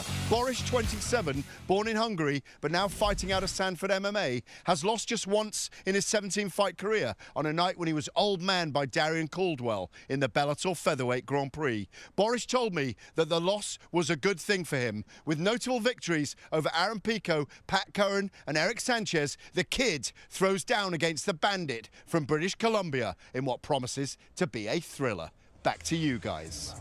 A thriller it will be. Josh, I know you said this is probably the fight you're looking forward to the most tonight. Is this have the fight of night potential? Or 100% this has fight of night potential. What it comes down to is Adam Borish. I mean, he is so young, so talented, so explosive. You know, and when we run his highlights here in a second, you're going to see the flying knee knockouts.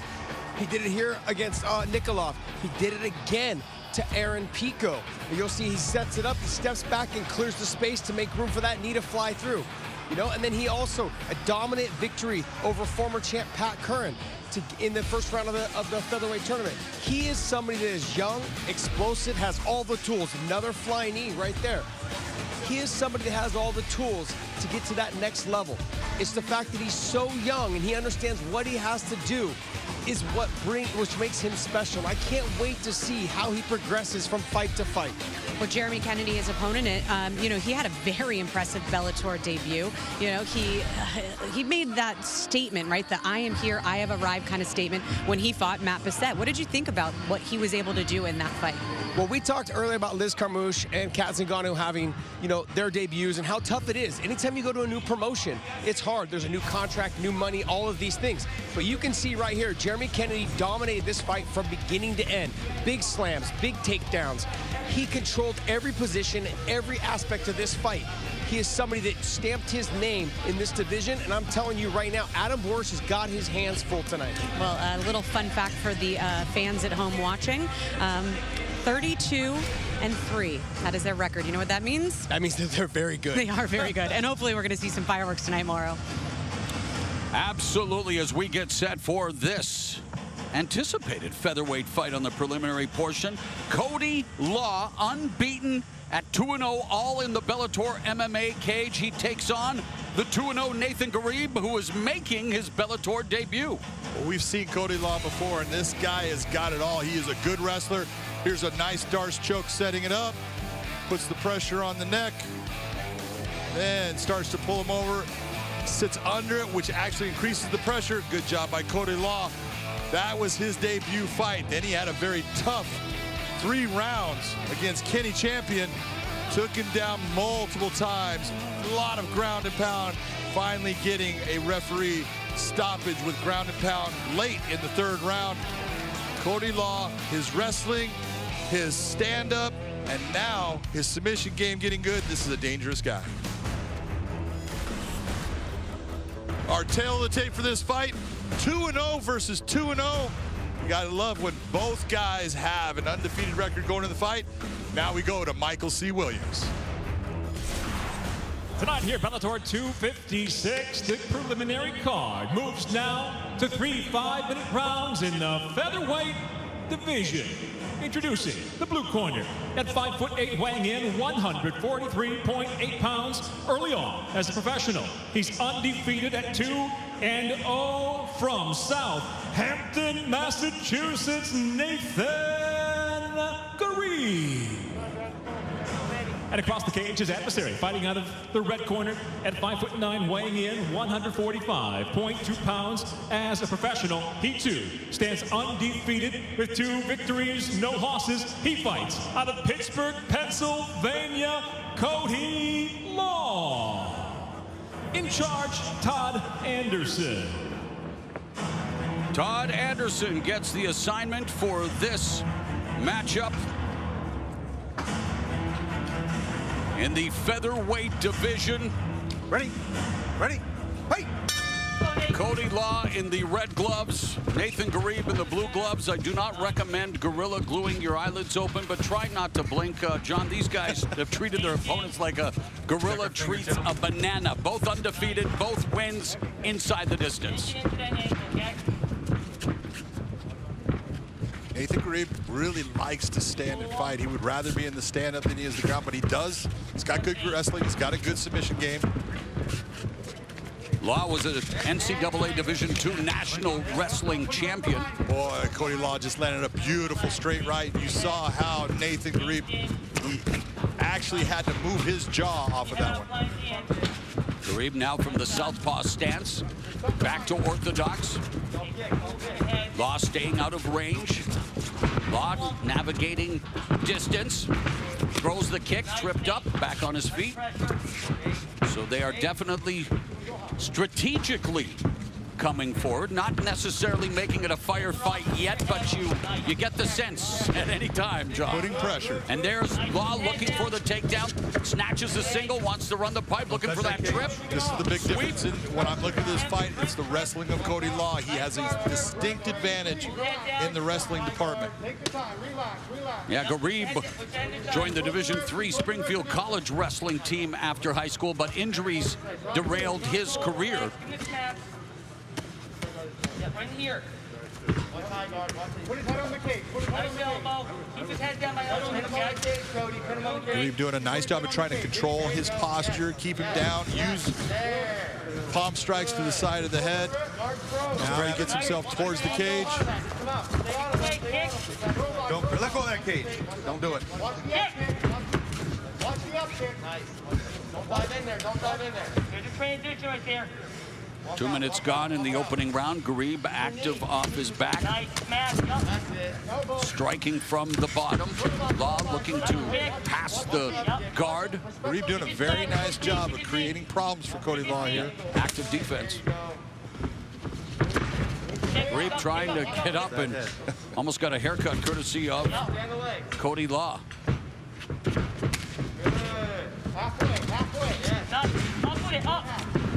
That's one way to attack the calf, John. It is, but once you've seen it once, Cody Law should have taken advantage of it because he's putting himself in a position where he can step around, step over, and get good position on top of him. Ghareeb back in the closed guard, looking to control Law's posture. Very active from the bottom.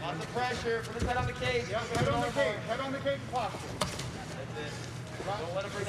Facing out is Cody Law, putting pressure on Ghareeb.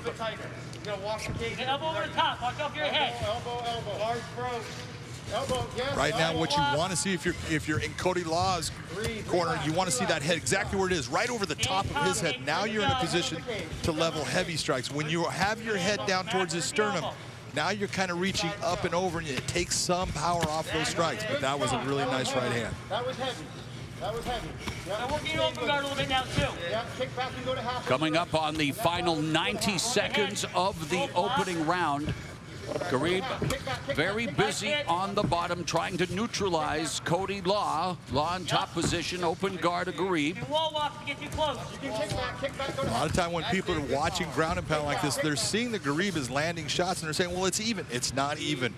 The shots landed by Cody Law have a lot more power on them. There's gravity working to his advantage and against Nathan Ghareeb. It's nice to see Ghareeb as active as he is from the bottom, but fantastic. How can he better improve his position against a guy like Law from this position? Well, he's going to have a hard time getting to a reversal or anything like that with a guy that understands base and balance like Cody Law does. So he's in a position where if I'm Nathan, I want to utilize that cage to get me up.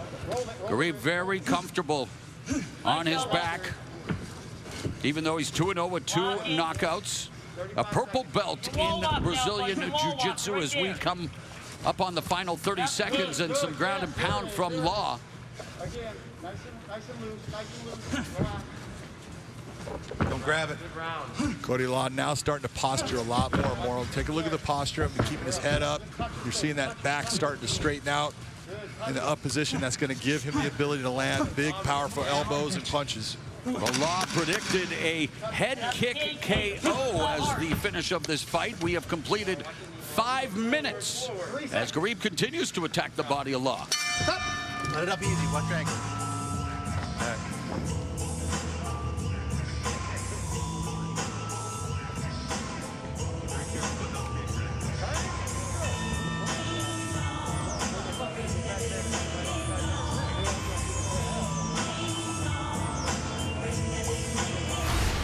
This was a very active round for both guys.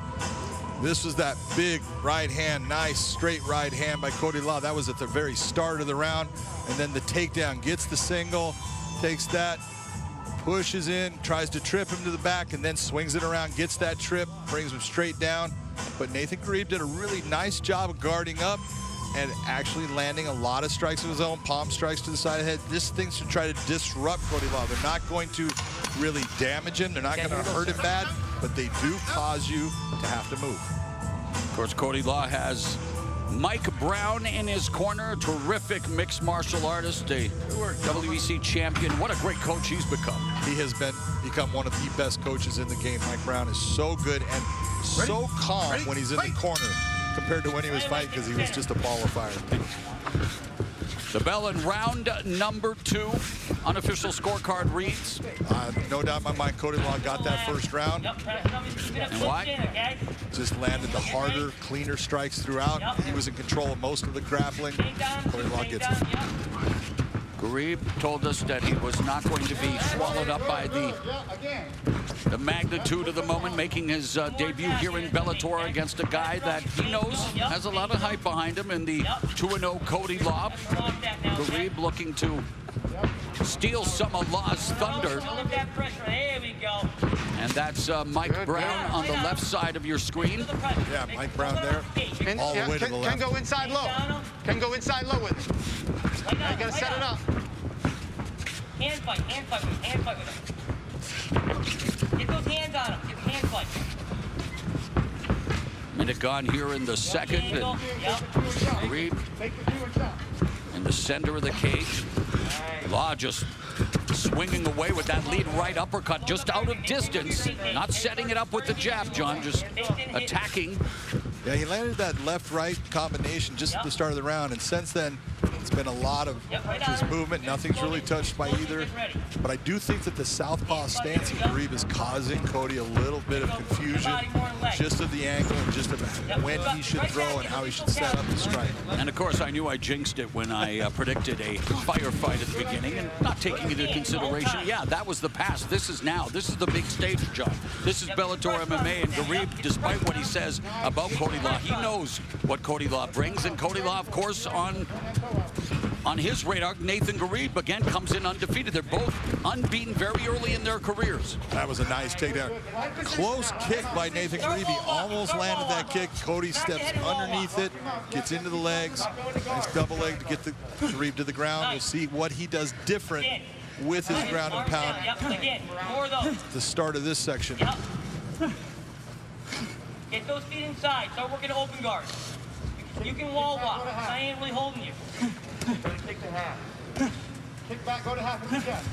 That's it, good out. Kick back. Watch it. Yep, go up at an angle. Ghareeb trying to move his hips, trying to create little tiny problems, almost swung around towards Cody Law's back. Cody said, no, that ain't gonna happen. He brings him back to center. The big thing when you're looking hip to hip here, Morrow, this is what Cody wants to do in this position. This is getting back into old style MMA, driving a guy's head into the cage and using that pressure of the cage and your hips to pin him there and then beat him up with elbows and punches. As long as we don't see the return to lay and pray, we'll be okay, John. But you're right, he's maintaining control from top position. 3 minutes gone here in the second round. Ghareeb is active. He's trying. He's expending energy, but not finding an opportunity, especially here now against the fence. And Law drops a right hand. He's trying to minimize damage right now. Law's getting a little bit closer and closer to landing that big shot. Ghareeb always grabbing towards the wrist, grabbing the head, breaking the posture down, doing a lot of good things. He's protecting himself well, but Cody Law just keeps on throwing shots. Elbow from Law. And while you can hear the deep breaths being taken by Ghareeb, and Law just winding up, trying to ground and pound his way to victory here in the second. What more can Law do, though? Here he is looking to move to side control. That's what more Law He needs can to do. maximize. He needs to, what do they say? Take advantage of your positioning. Look, guys with wrestling backgrounds, the half guard has become a haven for them against guys that are good with their hips and good in jiu-jitsu. Get to the half guard, crush that leg, and just slowly beat your opponent down. It has been the bread and butter for wrestlers throughout the history of MMA. Working for your hand right now, watch out. Final 30 seconds of the second round. Ghareeb desperately trying to reverse his fortune, but Cody Law doing what's necessary to maintain top position, controlling Nathan Ghareeb here in round number 2. Ghareeb worked hard to try to get back to full guard. Cody Law said, nope, that's not going to happen. Brings him back into the half guard. Lands some big shots. So Ghareeb wearing Cody Law like a weighted blanket, but I don't think he'll find comfort in that as we go to round 3. Definitely not a comfortable feeling there.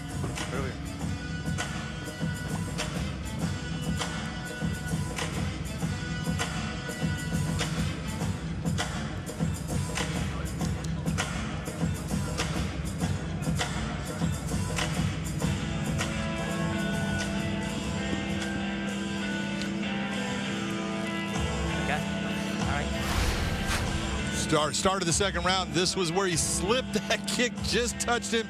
Gets into the legs. Basic double leg, I guess, if you're going to say, for the takedown. And from that point, it was just a ground and pound attack. And it looks like, oh, they're not that bad, but they do hurt, man. Those elbows are hard, and they start to just take their toll on you. You can only take so many shots, and Cody Law did a great job of controlling position and just systematically putting a beating on his opponent.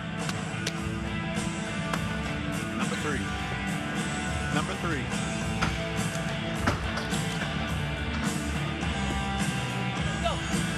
Ready? Ready? Fight! Third and final round between these two undefeated featherweights. Cody Law in the red gloves, Nathan Ghareeb in the blue gloves. And I don't want Ghareeb to turn to a life of crime, but he might have to find a way to break this Law in this round, John, because I would imagine he's up behind on your scorecard. No doubt about it. He's down 2 rounds, in my opinion. He needs to get a stoppage here or have a really big round. Yep. Your scorecard, by the way, it's bad. You know, it's tough enough, I know, to be the unofficial score. I don't want you to do 2. But yeah, I love how Nathan Ghareeb has come out. He's coming out. He's trying to put pressure on Law. And he's looking to bring the fight. He wants to fight. He wants to get a win. And he's had that attitude throughout the fight. Just the momentum has been thwarted by the wrestling acumen of Cody Law, and he's been able to control the fight when on the ground. All those years of wrestling, all that positioning, all that basic balance, it pays off. Right on him, right on him. That was that high kick he said he was going to land and finish the fight with right there, Morrow.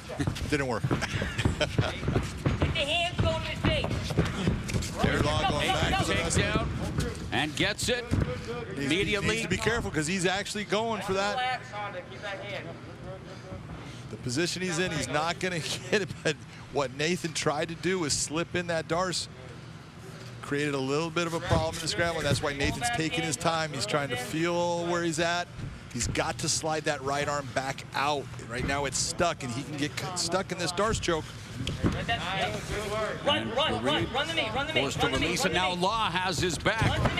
Oh, nice roll. Rolling knee bar tap there by Ghareeb, but a good scrambling here between Law and Ghareeb, John. Beautiful movement by Cody Law. Understood, I've got to slide out with this. Turned his hips, came out into a side control position. Watch out for the mouth. Let him out a little bit. Maybe sit through. 2 minutes gone in the final round. You hear Ghareeb's corner telling him to watch out for the mount. Law content at the moment to work from side control, putting his forearm on Ghareeb's face. Man, Ghareeb, though, is gritty. Doesn't give up. Absolutely, just very tough.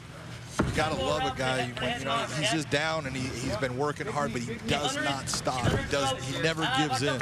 There's no quit in him. And he's getting valuable experience regardless of how this fight goes, because his first 2 fights as a professional lasted a total of 2 minutes, 2 seconds. This time inside of the cage, even though it's not ending the way right now, it looks like the way that Nathan Ghareeb wants. This is all stuff that he can build off of. He can learn a lot from it and just make himself a better fighter. And for Cody Law, with 2 minutes remaining. Again, Nathan Ghareeb going back, getting himself back to a full guard at least. He's in a position to at least protect himself to the best that he can with someone on top of him. All that shows he's thinking the whole time. He's working the whole time. Nice elbow strike by Cody Law. Both athletes in their 3rd fights as professionals. Neither has gone the distance. Final 90 seconds of this fight between Cody Law and Nathan Ghareeb. And right here, what you're seeing out of Cody Law, this is what I'd want to see out of him. If he's going to put him into this position against the fence, then I want you to get off of your knees, put your head down into his head, and start to bring your arms out and land big, heavy strikes, usually elbows. The will is there for Ghareeb. He's yet to find a way. And Cody Law continues to just smother Ghareeb. Did a beautiful knee slice through, get into half guard. Under a minute remaining in the fight. Underhooks are king, right? Underhooks are king. Both guys still working really hard. And this is really good for Cody Law. This is his 2nd fight against a guy that just will not give in. And you need those. You need those guys that, man, everything you do, they still stay there. There's the full mount achieved by Cody Law with 30 seconds left in the fight. 30 seconds left, Nate. Push his face down. Nate trying to just keep that posture down. Cody's able to get posture up, land some big strikes. Hammer fist from Law on his feet, sticking to Ghareeb. Stacking Ghareeb up, 10 seconds left in the fight. Cody Law's wrestling proving to be the difference in this featherweight encounter. Gotta be a lot of respect. Absolutely. Shutout? No doubt. No doubt. But you look at that, and it's going to come out. People are going to see the score of 30-27. But Nathan Ghareeb was in that fight the whole time. That's terrible. I didn't do anything. 10 times down. Sorry, everybody.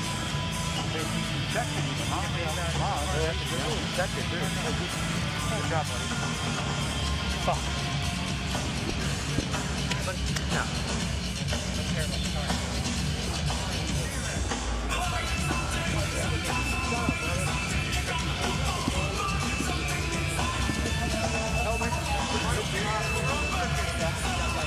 Good job, bro. Appreciate it, buddy. All right, the fight stats, what do they tell us, John? They tell us that, well, Cody Law spent more time on the canvas than Rembrandt in this one. 10 minutes, 21 seconds of ground control. The big difference. And the 40-30 strikes advantage for Law as well, but the 3 takedowns. So again, we talk about the wrestling being the difference. We'll wait and see if that's what the judges think as well. Let's go to Michael C. Williams. For the decision, we'll go now to your official scorecards, where all 3 judges, Pete Rogers, Dave Torelli, Doug Crosby, all have it exactly the same, 30-27. All have it for the win by unanimous decision, Cody Law.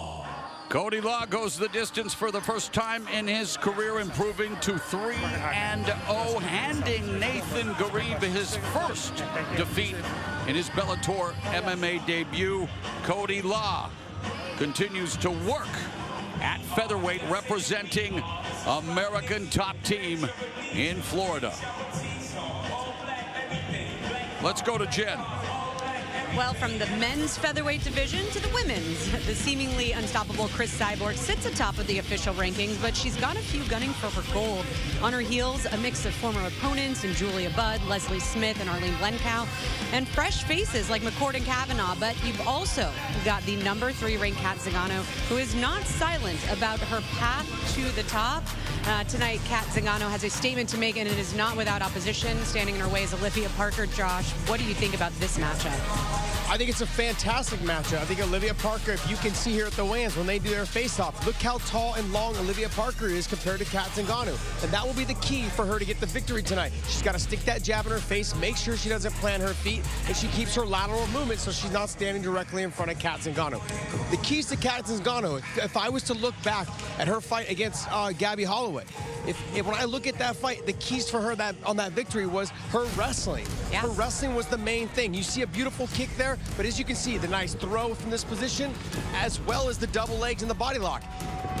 If she can get to that body lock position, she can get to the top position, and she will control that position. That's where all of her strong suits lie in this fight. Well, she told us this week that she was really happy to get that return fight out of the way. You know, she had taken a couple of years off. Tonight, though, her opponent, Olivia Parker, she is making her Bellator debut. She says, look, I know that this is going to be the toughest fight of my life.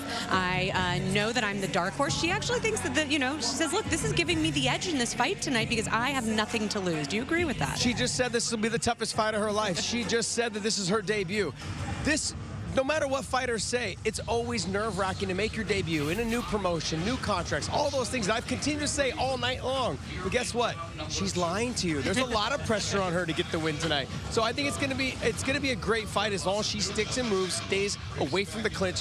She has a good chance. All right. Well, that is just one of the 5 incredible fights we have coming your way later tonight on Showtime, 9 Eastern, 6 Pacific. Mauro, back over to you. All right, we have what promises to be an incredible fight coming your way right now. A battle of top 10 Bellator MMA bantamweights. Number 8, Cass Bell against number 10, Jornel Lugo. Our tail of the tape for this exciting bantamweight matchup. These two guys, both these guys are outstanding. 5-1 record for Cass Bell, 5-0 for Jornel Lugo, 5'10" to 5'9". This is gonna be a burner. Now we get our introductions by Michael C. Williams. Bellator 256 weigh-ins, prelims from Mohegan Sun Arena. Now move to the bantamweight division set for 3 5-minute rounds. Introducing the blue corner. At 5'9", weighing in 135 pounds even. His professional record undefeated, 5 victories, no losses. From Waterbury, Connecticut, he fights out of West Palm Beach, Florida, Jornel A1 Lugo. And across the cage is adversary, fighting out of the red corner. At 5'10", weighing in 135.6 pounds. As a professional, 5 wins, just 1 defeat. From Humboldt County, California, the Mean Green Fighting Machine, Cass Bell. In charge, your referee, Dan Mergliata. Dan Mergliata will officiate this top 10 bantamweight battle here at Bellator 256. Cass Bell looking to bounce back from his first pro loss. Lugo looking to improve to 6-0 and 3-0 in the Bellator MMA cage. The bell and round 1. Cass Bell in the red gloves. Jornel Lugo in the blue gloves. Lugo most recently made his second Bellator appearance, handing Skylar Sutho his first pro defeat via unanimous decision at Bellator 252 last November. And John, for Bell, he recently suffered his first pro defeat, 3rd round rear naked choke by Rafion Stotts at Bellator 242. That came last July. Bell was not happy with his performance. He says, win or lose, he always wants to put on a show, and he says he wasn't at his best that night. Well, when you take that big step up like he did in taking on Rafion Stotts, you're taking a chance, and it was a chance that didn't work for him. He didn't have his best night, but that's because of the level of ability and the opponent he is facing in Rafion Stotts. So he shouldn't feel bad about that.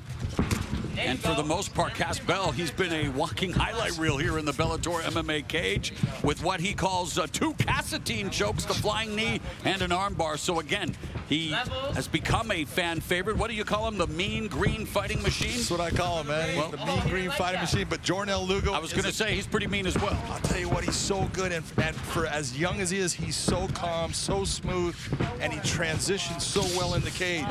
I have been looking forward to this matchup. Levels with that.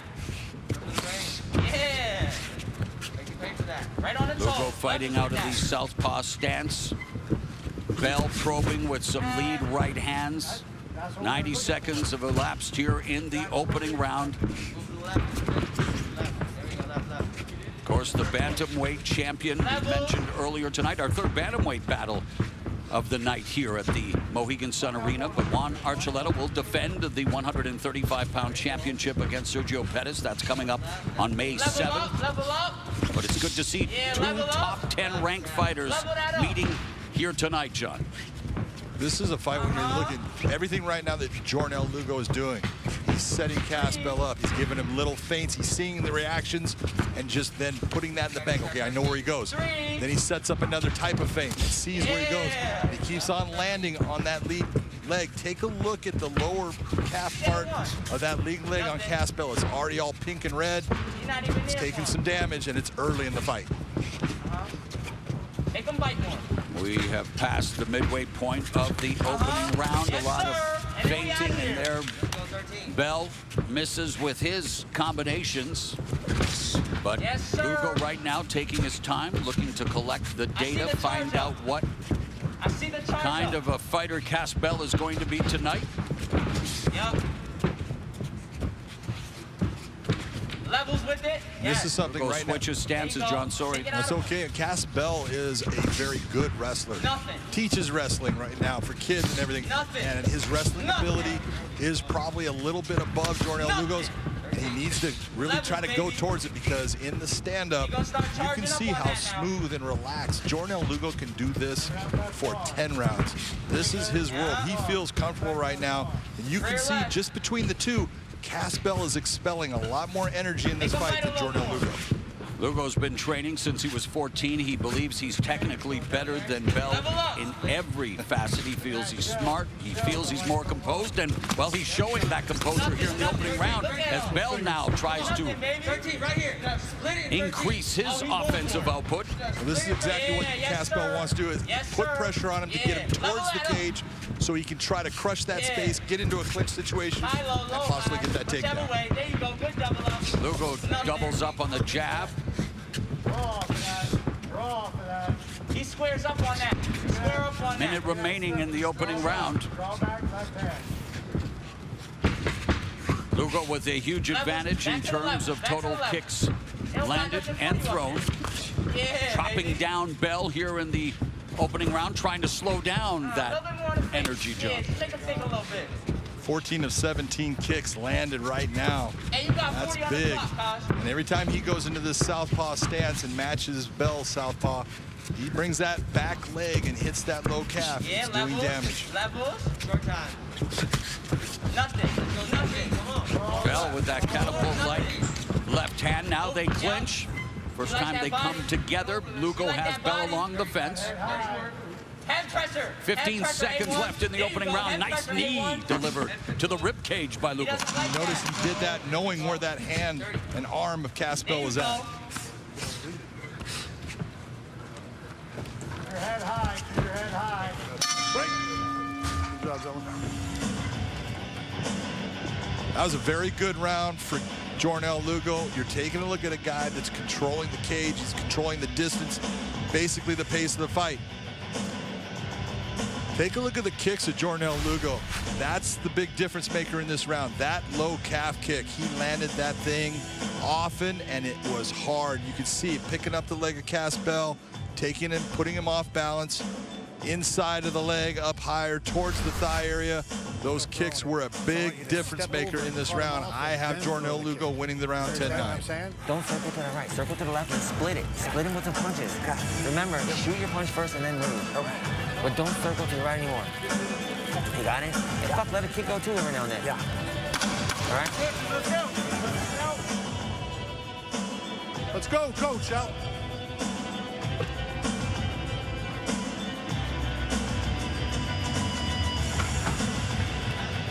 Cass Bell absorbing a plethora of kicks in that first frame. Jonel Lugo prides himself on having a high fight IQ, spends hours a day studying fights and training footage from grappling to standing, long range, clinch range. He's showcasing that fight IQ tonight. He absolutely is, and there's no doubt he has a high fight IQ because he doesn't do things that get him into trouble. Second round underway here at the Mohegan Sun Arena. Inside leg kick delivered with authority by Lugo. Back to the southpaw stance he goes. You could see even during the break, Cass Bell was shaking that leg, trying to step on it, gets up, walking a little funny. That lower calf kick, that is causing him a lot of problems. It's going to slow down his ability to get into Jonel Lugo for a takedown. If you don't have a healthy foundation, your house will fall. And Cass Bell now staying on that back foot, trying to find a way to land something, but again, the efficient, the precise Jonel Lugo, no wasted motion, very economical, very accurate. Like a surgeon, and he just keeps on going back to what's working, and the damage that he's doing to that right leg of Cass Bell is considerable. Cass Bell swinging for the fences with that left hand. You see what's there. Cass needs to stop looking towards those looping shots and start straightening his punches out. If you're not as fast as your opponent and you're throwing big looping shots, he's probably going to get out of the way. So let's bring him straight. He's got a better chance of getting there.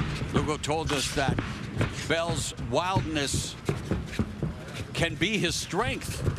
There you go. Well, anytime you have an opponent who's kind of awkward in some areas, it takes away your flow a little bit, so it's something you have to adapt to.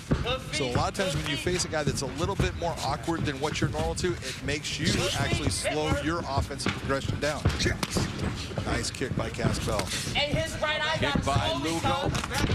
Bell driving for the takedown, well defended by Lugo. Worked the wizard momentarily and able to just shuck off Cass Bell in that takedown defense. Just beautiful in what you saw. You saw started to sprawl, switched the hips, steps out.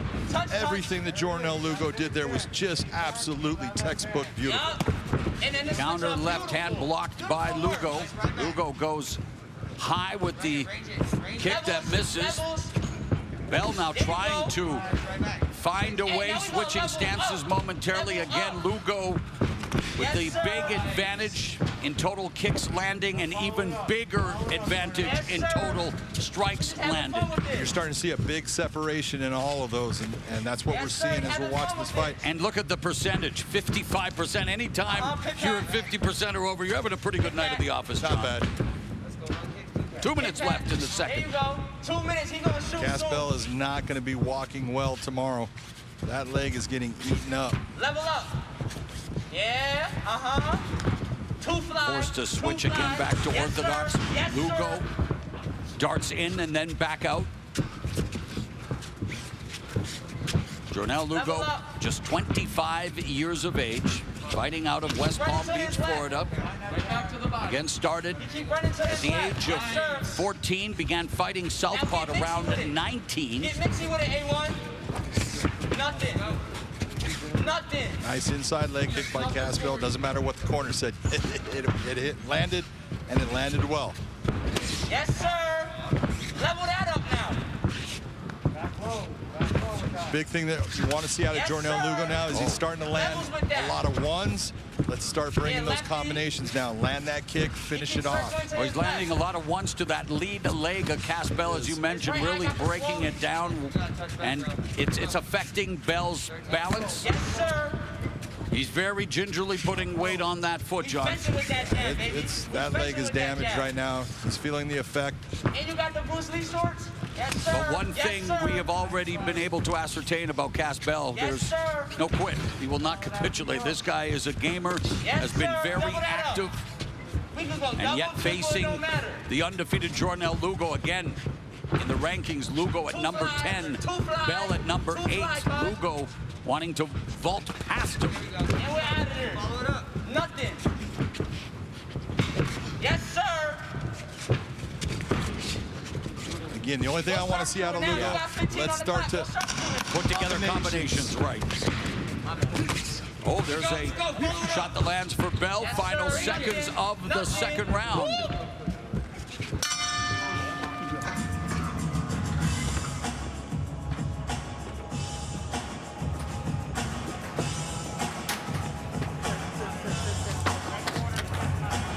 There we go. Give me 3 deep breaths. Yes, you're letting him touch you, and you're not touching back at all. At all. Touching back. If he's touching you, he's close enough to do something, right? You got to get those 13s in there. You want any more water? No. You got to get those 13s in. That's game all. time now. Yep. It's now or never, bro. Here we go, baby. Yep. All right, we got to get those 13s. Humboldt County.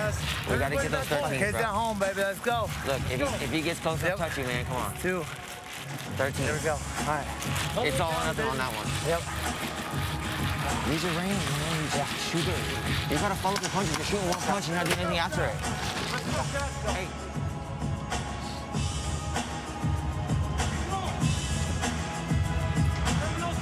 A little bit of cheerleading going on in Caspell's corner.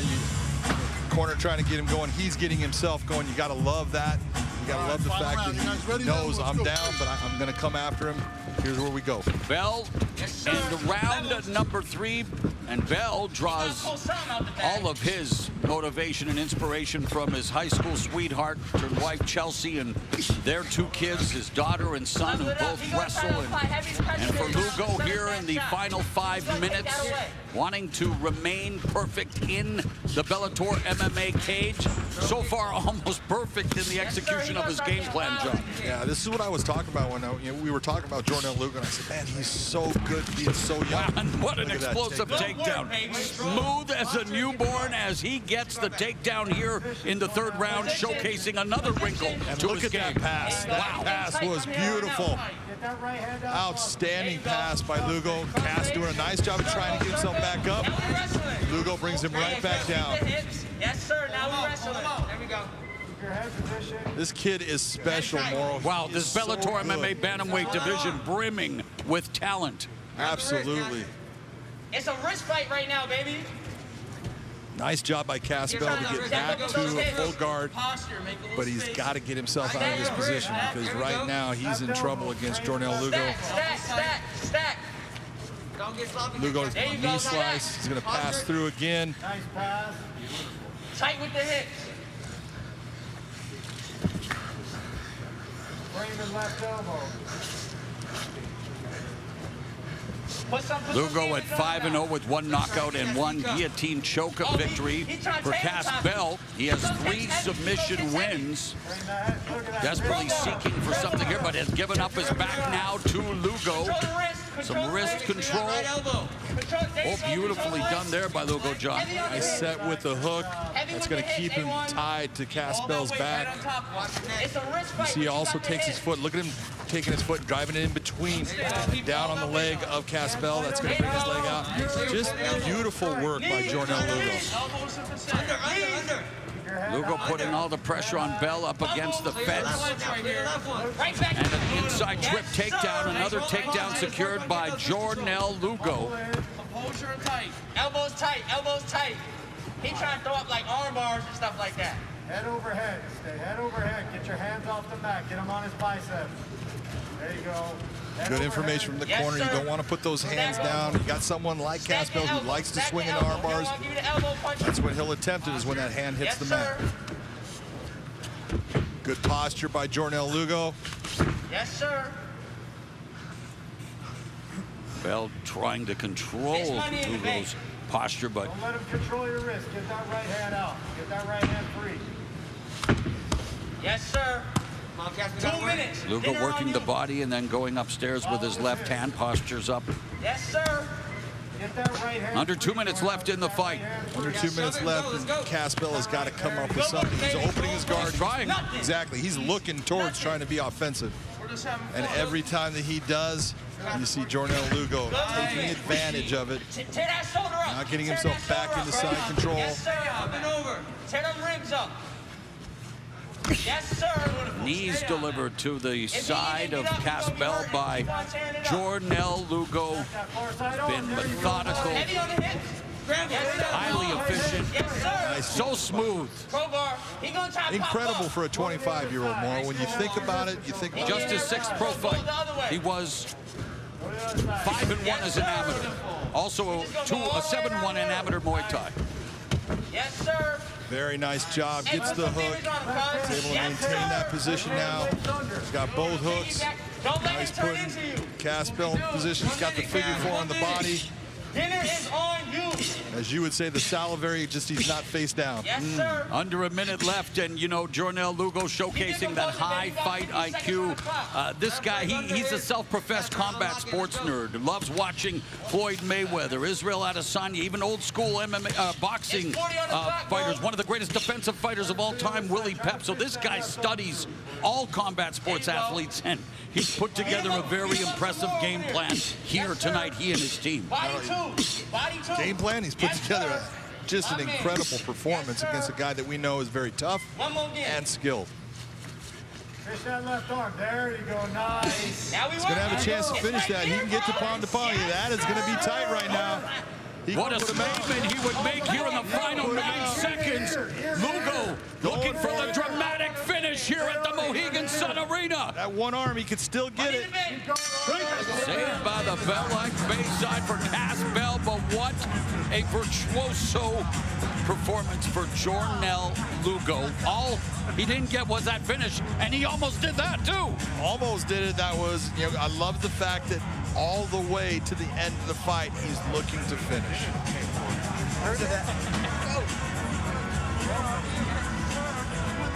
I shot this up too late. Dinner on you. Shot this up too late. Here was Jornell Lugo. Changes levels, comes into Caspel, taking him completely surprised, and then lands big knees to the body. That hurts. That is a big knee. Watch the knee land right to the rib cage. Great positioning. At the end, he goes for this rear naked choke. He tries to finish it with what we call the Mata Leon, locking it in. Then he goes palm to palm. Caspel working at those arms, trying to rip that locking arm off so he gets just enough that he can take some of the pressure off. You can see the squeeze on him, but he hangs in there and does not give in. Time runs out on Jornell Lugo. The Brazilians call it the Mata Leon. You're not Brazilian. It's a rear naked choke. Let's take a look at the fight stats, John, and, well, sometimes the numbers do tell the entire story. Sometimes they do. 71 landed strikes. Take a look at the kicks landed, 20-4. And the takedowns. And that's the big thing right there, because Caspel lives on his wrestling. Unbelievable performance for Jornell Lugo. Will Jornell Lugo improve to 6-0? Will Caspel suffer the first 2-fight losing streak of his career? Let's find out from Michael C. Williams. Ladies and gentlemen, for the decision, we'll go to your 3 judges at cage side. Your first, Doug Crosby, scores it 30-26. While judges Brian Miner and David Peabody both see it the same, 30-27. All have it for the winner by unanimous decision, Jornell A1 Lugo. Good job, buddy. Jornell Lugo, a perfect 6-0, and let the dance party begin. I take nothing from you. Want to dance after that? Dance, baby. Oh, shit, let's get it. All right, let's go back to Jen and Josh. Thanks, Maura. 2 more fights to go before we head over to Showtime for our main card coming your way at the top of the hour, 9 Eastern, 6 Pacific. Now, the night kicks off with a lightweight feature bout when submission specialist Goichi Yamauchi takes on Dan Moret. What do you like about this fight, Josh? Well, I like the tenacity of Dan Moret and what he said he's going to be able to impose his will against Yamauchi. But the problem is you're going to fall right into Yamauchi's trap like he's done over his whole career. He's baited people into thinking they can dominate him with strikes or dominate him in clinch, and he's ended up getting to their backs and their position and submitting them. So that's what I like about this fight. And let's talk about that submission game because it's something you kind of know a lot about. He is so dangerous, and it's just on a different level. Yeah, he competed against one of my teammates, someone that I also helped train, Adam Piccolotti, who's phenomenal on the ground. But when I saw Yamauchi fight in his previous fights, and I was thinking to myself, he is really good all over the back. When you watch him fight Sadawad, he has great transitions in the transitions to the armbar, as well as from there, then fighting Cruikshank. When he fought Cruikshank, got to the back, and when he got to the back, quick to the finish like he did with Adam Piccolotti. Well, if you look at it, 20 submissions at his age in this weight class, it's pretty remarkable.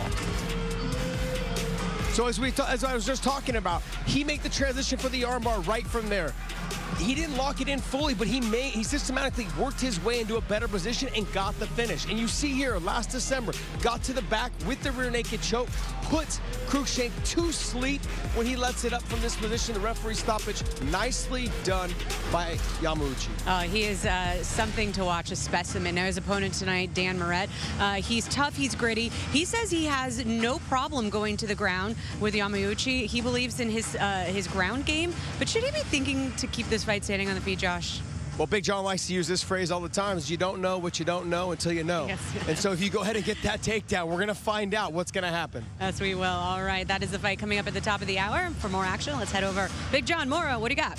All right, Jen, where we are switching our attention to women in the featherweight division. Talita Nogueira, all 7 of her career wins have come inside the distance. She takes on Jessica Borga, who is undefeated in her Bellator career at 1-0. As we take a look at the numbers that matter, Nogueira has more experience. She has the 1-inch reach advantage, 3-inch height advantage. We are set for action in the Bellator MMA female featherweight division. Here's Michael C. Williams.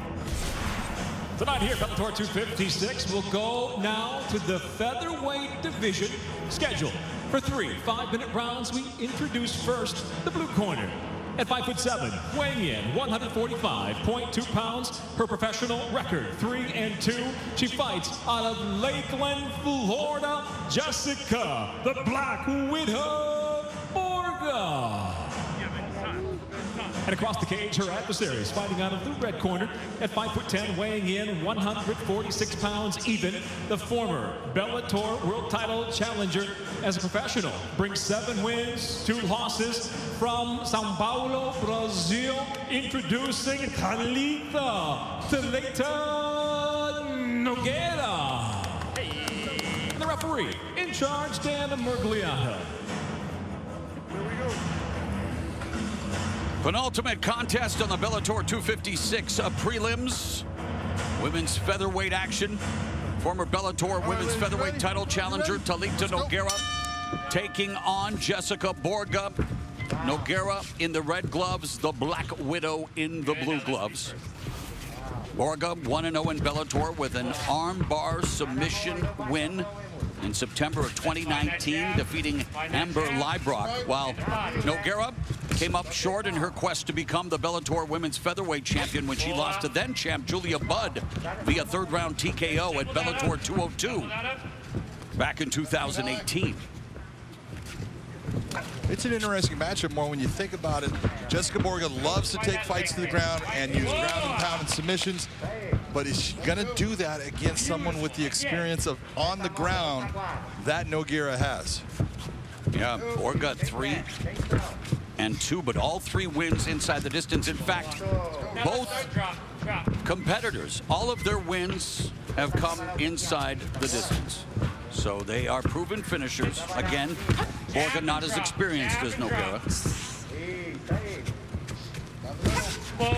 And Borga not used to facing someone of Nogueira's pedigree, John. No, she's on the ground, the pedigree. She's the black belt. That doesn't mean anything really in MMA when you're looking at, say, well, I got a purple belt against a black belt. It doesn't matter. This is MMA because punching changes everything. But if you're going to get into a grappling match, Nogueira definitely has the higher credentials. Yeah, started training in Brazilian Jiu-Jitsu at the age of 20. A BJJ black belt who is a BJJ world champion as Borga drives her to the fence. Nogueira, a 2017 ADCC World finalist, facing Gabby Garcia. That's a tough test. That's a big issue right there. And how big of an issue is this? Borga putting Nogueira up against the fence. Borga trying to use her head to push the chin over of Talita Nogueira. Kind of slipping it off a little bit, but she's showing it. You know what? Look at the grittiness driving her forehead into that jaw. She's saying, I want to be in this clinch position with her. This is where I'm going to do some dirty boxing, beat you up with knees, and then possibly take her to the ground. Borga dedicating this fight to her late father figure, Andy Papa, who passed away from cancer last year. He was a huge supporter of Borga's fighting career. He also came up with her fight saying Nulli Secundus, which is Latin for second to none. It's tattooed on her forearms. He loves sharks, and she has tattoos of a great white and a hammerhead. And she just hammered her to the head, but illegally. Illegally. Keep it clean, right? Let's go, fight. Under 2 minutes left here in the opening round. Hands.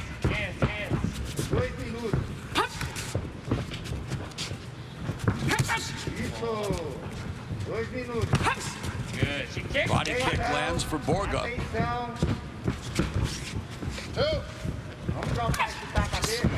Calf kick by Nogueira. That was a clean calf kick and it landed solidly. You saw Borga actually trying to throw a right hand at the same time. And you saw how it takes your balance away and just takes everything off of that shot.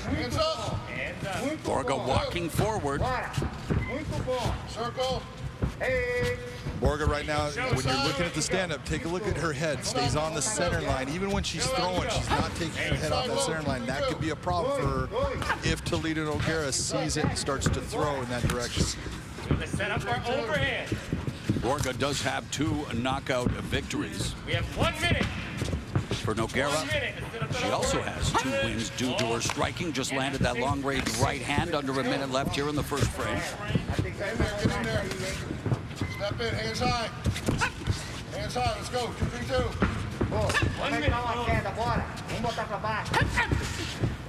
let's go. 2-3-2. Being that right cross, left hook, right cross. Under 35 seconds left here, and there's a judo throw by Nogueira. Into side control, John. Into side control. She also has that arm pressed down on the body, so it's inside. She has the ability to go for a couple of different submissions here. She does like to go for Kimuras at times, so we'll see if she reaches for that. Now she moves into side control. Only 11 seconds left, though. Not much time. 10 seconds. Elbow. Nogueira has 3 armbar submission wins, but time has run out here in the first round.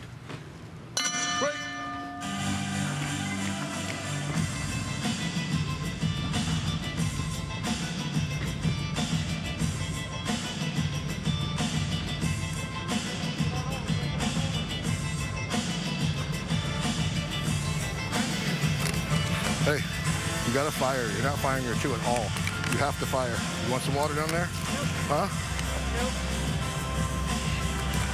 Hey, fire your 2-3-2. You're letting her kick your leg. That's what she's looking for.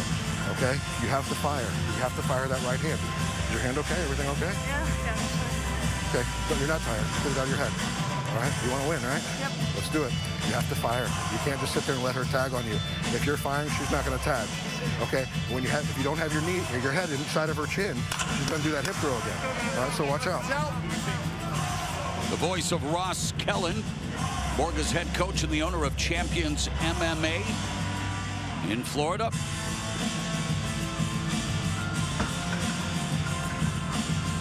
As a coach, you don't want to hear your fighter say they're tired after the opening round, John. First round is not a good sign. He did exactly what he did. Bell in round number 2. How do you have it after the first, John, on the unofficial scorecard? Based upon the very nice hip toss and the little bit that happened on the ground, I'm going to go with Talita Nogueira. Not much happened in the stand-up for either. They both landed a little bit. I give it 10-9 to Nogueira. Judo again. Nice job by Jessica Borga riding over. Now she's got the back. Hooks in. You see Nogueira getting rid of that hook. Nogueira working her way back to her feet. But Borga still looking for that Kimura. Very aggressive Jessica Borga, who has an armbar submission on her resume, but now Nogueira back on her feet, back to the fence. But a better start for Jessica Borga here in the second stanza. That was actually a nice exchange. When you're looking, if you're Jessica Borga, you're looking for those moments where you say, someone tries to do something, Nogueira goes for something, and you stop it, and you come out on the top position, back to where you want to be. And again, Nogueira looking for that hip toss at the top of the women's featherweight division. Chris Cyborg will defend the title against Leslie Smith in a rematch May 21st, and now Borga on her back, John. And that was a little bit of a mistake. Jessica Borga was trying to, you saw the wizard by Nogueira, you saw Jessica Borga pulling back, but she pulled back and sat down. You can't sit down, and that's going to put her on top of you. This is not good with Nogueira in the top position. Nogueira neutralizes that right arm, delivers some body shots. Borga in trouble here. Looking for that crucifix. Well, she's got that arm track right now. That shin on top of that arm is pinning that arm to the mat. And Nogueira feeding a right hand to the side of Borga's head, and Nogueira just putting all of her weight on Borga. 3 minutes remaining here in the second.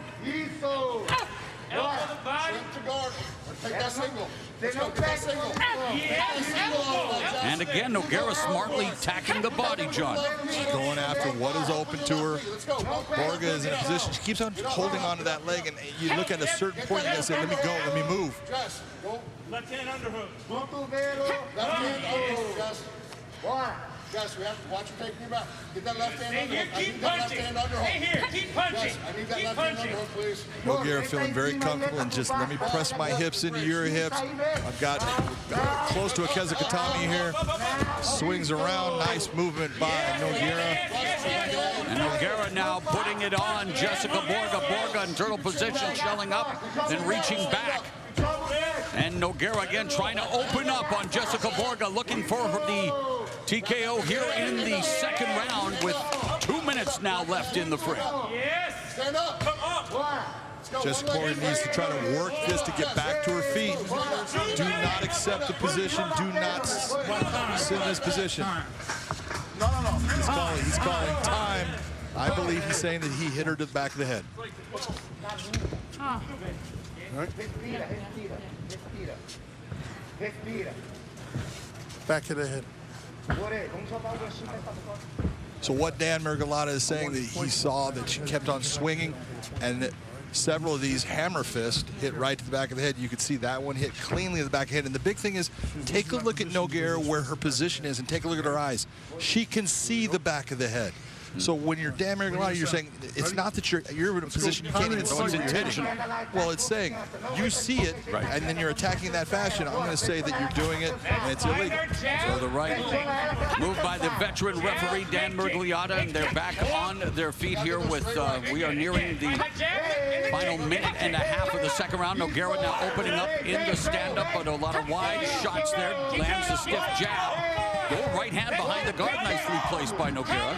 Borga is tired. You see her mouth open. She is sucking big gulps of air. She says her biggest strength as a fighter is she will never give up, and she is being tested here. Nogueira inside trip. looking for the takedown. Let's go. I need that underhook. Now. Looking to continue to deplete the breathing capacity of Borga. Nogueira just bearing Borga in the total strikes landed department. Look at this, that strike stats.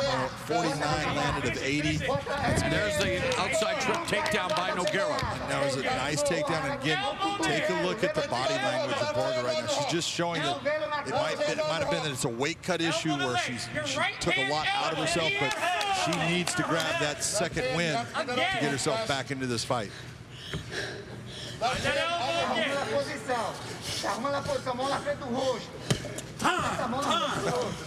No, sorry. You can't hit the back of the head. Stand up. Stand up. 1 point. Judges, 1 point. Dan Murgliata immediately deducting 1 point from Talita Nogueira. John? Not only is he going to deduct the point, she's going to lose the position, and that is the right thing to be done. You got to go look at where she's looking, and she sees it, and then hits it. Dan Murgliata did the right thing. Everything is dependent upon position, but when you're seeing it, and then you're just bringing it down on it, you're asking for him to take the point. So Talita Nogueira, who had been dominating the round, has a point deducted for illegal punches to the back of the head as we go to the third round. Now, how does that impact the round, John? Well, if you look at it, you got to be honest, Talita Nogueira won the round. That's a 10-9 round for Nogueira, but then you get the point deduction. So what we end up with is it's going to be a 9-9 round based upon the point deduction. Focus the elbows when it comes to the ground. Okay. Talita. Here's a big right hand by Talita Nogueira right down the pipe. You don't need to push her. Borga. Your hands are beating her. And You're then when we beating her have with this your situation here, this is what I'm talking about with all those are good. Those strikes right there are all good. It's when she starts going with a hammer fist and she's looking and she hits straight down to that center line, crown of the head, going straight down, 1-inch variance to each side. You bring it down into that area while you're looking at it, you're asking Dan Murgliata to affect your fight. After starting her career with 7 wins, Nogueira trying to snap a 2-fight losing streak. The 11-year veteran in just her 10th professional fight, while Jessica Borga storms out for the third and final round. She's a 3-year veteran, this being her 6th pro bout, and she has to go to work here in the final round, John. Well, she has to go to work, but you can take a look. If she wins this round, even if it's 10-9, I think we have an even fight. She just needs, like I said, that she needs to get that second, gulp of air. She's got to go. She needs this round. Where's my elbows? Frame, watch that hook. An Uchimata attempt there. Very nice. Well, going back to the Pride FD days. Bring the leg up between the center. And anytime you see that swinging up towards the groin area, it's an Uchi. And, of course, having called Ronda Rousey fights in the past. Just a couple. Step in between. She's getting her head a little bit low on the head. Jessica needs to bring her head back up. Right on that jawline like it is right there. We need space. Use that to make space. But as she's putting this pressure, she needs to start striking. Knee strikes to the thighs. Whatever it is, just get busy with them. Because it's actually Nogueira who's landing the knee strikes. Would you like to see a little more urgency from Nogueira, especially after getting that point deducted in the second round? And absolutely. If I was in her corner, I would say, hey, look, you could consider that a lost round. We need to get this one. And I know it's easy for guys sitting at cage-side to say that after what they go through, but this is their livelihood. This is what it's all about. And like you say, John, you want no regrets. This is what you train for. This is what you put yourself through the paces for. There's 3 minutes and 10 seconds left in this featherweight matchup. I tell people all the time, put all that training in. Don't leave anything in the cage. If you, at the end of this fight, have any energy left, you didn't give it everything, and that is the difference in you winning or losing, possibly at the end. Use your head. Borga looking to try to pummel, just delivering a short shot as Nogueira just continues to put all of her weight on Borga, keeping her hemmed up against the fence, looking to take it back to the canvas, and she does so with the trick. When she had that body block, she got her hands together, she had good position, and just pulls one of Borga's legs out. Last half of the final round. There you go. Left hand. That's a smart strike right there by Nogueira. Press the head down, slide it into an elbow strike, just drop down on top of it. Let's go. Sit up and take that single leg. Pull your left hand. Elbow. 2 minutes. Left hand, underhook, get that single. 120 seconds remaining in this matchup. Get in front of her face. Talita, let's win this fight. Let's win right here. Nogueira's And we haven't seen any urgency whatsoever from, I mean, Borga's tried. She's obviously on her back here, but Nogueira going close to a crucifix position right now. Methodical. She's got that arm in place, but she's letting her get up. That she come down with elbows right here. I was going to say, why isn't she feeding her left hands or the elbows, just controlling? She's worried about being illegal. She's worried about Dan Talita coming in, so she's at this point she's unsure. Pressure. Throw the legs. Leg drag. Throw the legs.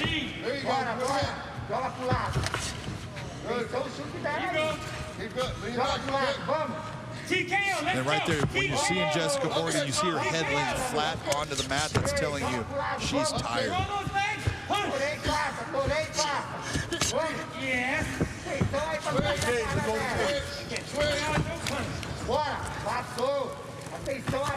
Knee right here. Knee the leg. Nogueira looking to end a two-fight losing streak while Borga hopes to continue her two-fight winning streak, but time running out now with 33 seconds left in the fight. Nogueira slips in the left hook. Has the back of Borga. She has the ability to possibly finish this fight. She's got good choke. She understands how to position her hands, how to slide that in. It's definitely more difficult when you're wearing MMA gloves. Nogueira defeated Amanda Bell via rear naked choke at Bellator 182 in August 2017. 5 seconds left in this fight. Nogueira and Borga will go to the judges' scorecards. Give us your unofficial score and your thoughts on the fight. Unofficially, I had the fight, Nogueira winning the first. She actually won the second, but the point deduction makes it an even round, and then she gets the third round also. I believe Talita Nogueira is going to be our winner.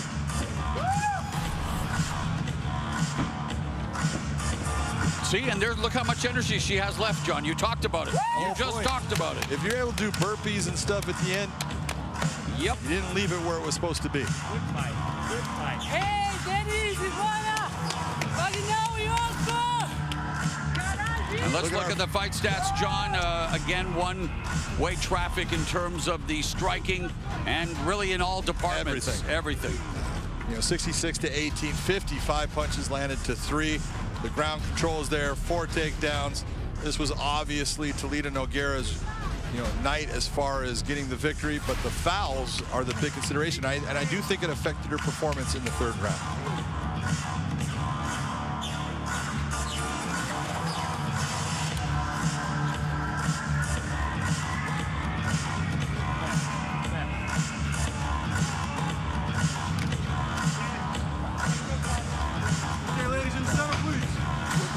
35-year-old Talita Nogueira began her career as a professional in 2009. Will she improve to 8-2? Let's go to Michael C. Williams. Ladies and gentlemen, from the official scorecards, all 3 judges, Brian Miner, Eric Colon, Dave Torelli, see it the same, 29 to 27 for the win by unanimous decision, Talita Nogueira.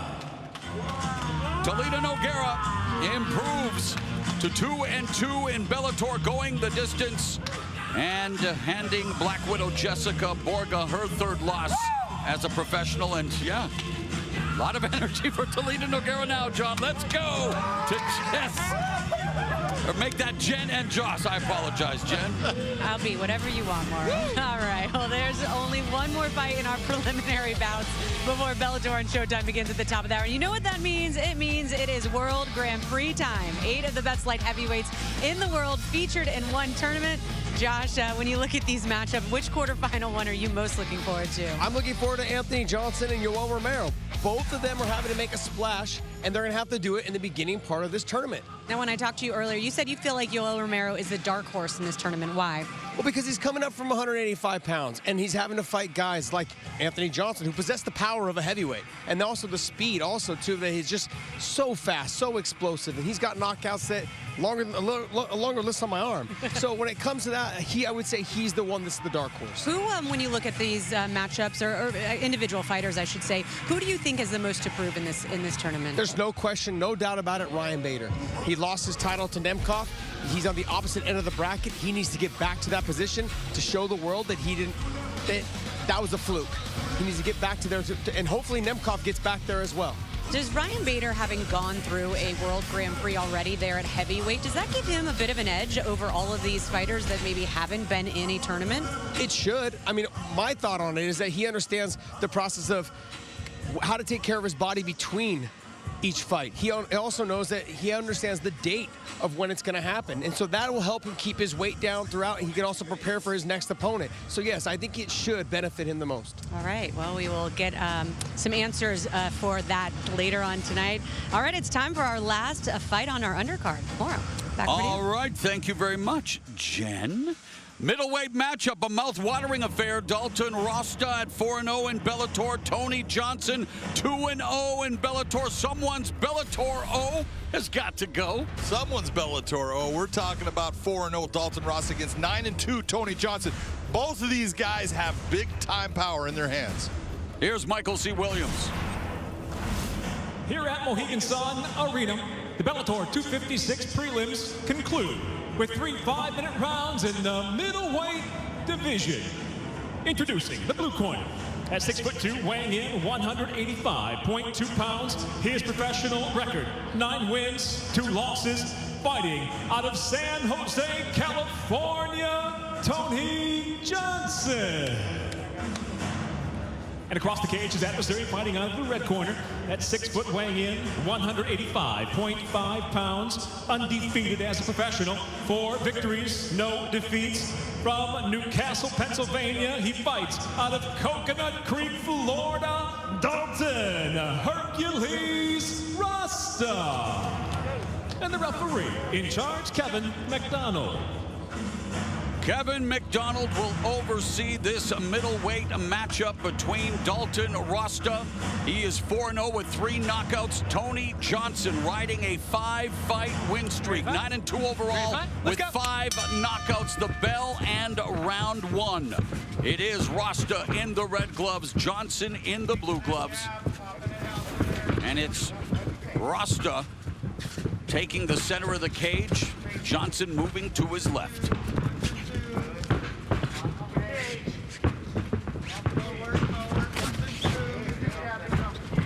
You're talking about a 5-fight win streak. Tony Johnson has not had a loss since 2011 in MMA.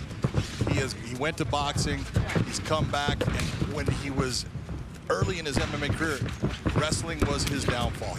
He would get taken down and the submissions would come. Now, he has got a very good wrestling base. He understands how to defend, and he gets himself back to his feet really well, so Dalton Rosta's got his hands full. Johnson, who also has a pro boxing background, knocked out veteran kickboxer turned mixed martial artist Joe Schilling with a left hook at Bellator 229 in October of 2019. Has 2 wins via first-round knockout. Meanwhile, Rosta, he went the distance for the first time in his pro career in his last fight against Southpaw Ty Gorder, but he ended his first 3 Bellator MMA appearances with his striking. Also doing a nice job of trying to go to the body, and you can see that Tony Johnson is trying to set up that counter left hook over the top when Rosta throws that right hand.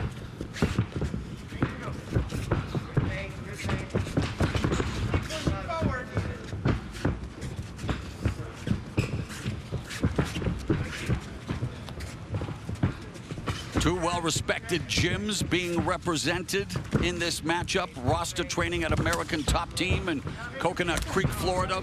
Johnson affiliated with AKA out of San Jose, American Kickboxing Academy.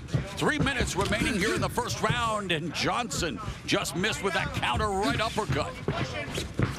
3 minutes, Tony. Nice job of Dalton Rosta just just to mimic the takedown. He's just faking it, but he's giving Tony Johnson the idea of, oh yeah, I'll bring it, I'll go after it. So now Tony has to think about it.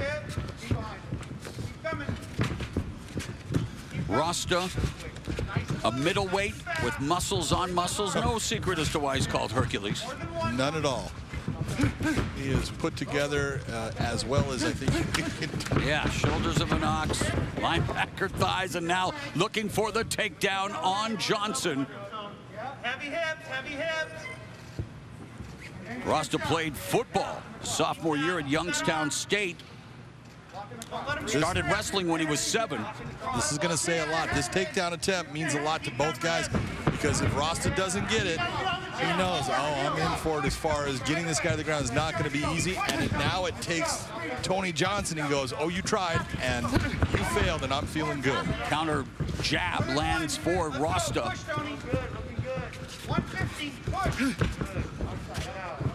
Johnson checked that. Inside low kick. I need some more volume, Tony. That's it. Give me some volume. Keep going. Stop. Johnson's corner looking for an uptick in volume. Back up. Fight. Come out. Minute and a half remaining in the first. Nice combination. The right hand got through the guard for Johnson. That was a good low leg kick by Rosta, but in return, Tony Johnson left, right. That right landed right on the button. And Rosta loads up on that one, too. Johnson's corner wants him to be first. A minute remaining in the first round. A lot of feinting by Johnson. There's that kick by Rosta. That kick is a smart thing for Rosta. Rosta should be throwing a lot of kicks up high. Johnson delivers one. Tony Johnson's not looking for any takedowns. Nice combination by Johnson, John. Beautiful. Keep pushing. I need you busy. Nice and busy. Rosta delivers that compact 1-2. 30 seconds left in the round. Rosta feinting with that rear leg and then delivers the kick. 15 remaining in the first 5 minutes of this middleweight attraction between Dalton Rosta and Tony Johnson. Head kick. I think the wick is about to be lit.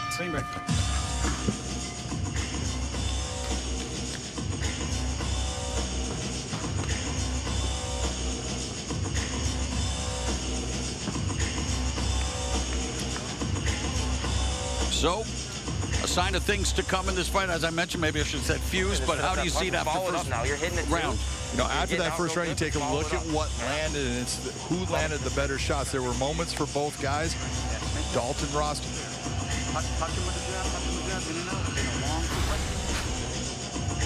Here's Dalton Rosta. Nice jab. Only thing you want to see is you'd want to see just that second combination off the top by Tony Johnson. Dalton lands the right. Here comes the right hand by Tony Johnson. Just glances, and the left hand by Rosta. And this is what you were seeing throughout the round. None of the shots were landing super clean. Some of them touched, glancing off. It's just going to be that moment when one of these guys lands, because they both have the power to put each other away. This is round number 2, scheduled for 3 in the Bellator MMA middleweight division. The undefeated Dalton Rosta against Tony Johnson, looking to improve to 3-0 in the Bellator cage.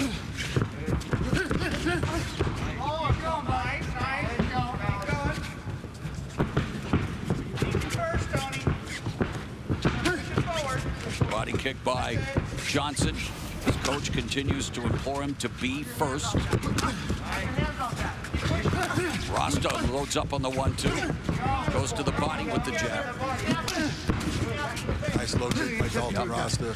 To the lead leg. Johnson trying to slow down the feinting. Dalton Rosta's pointing, so that hurt you. I can see it. Nice right hand by Rosta.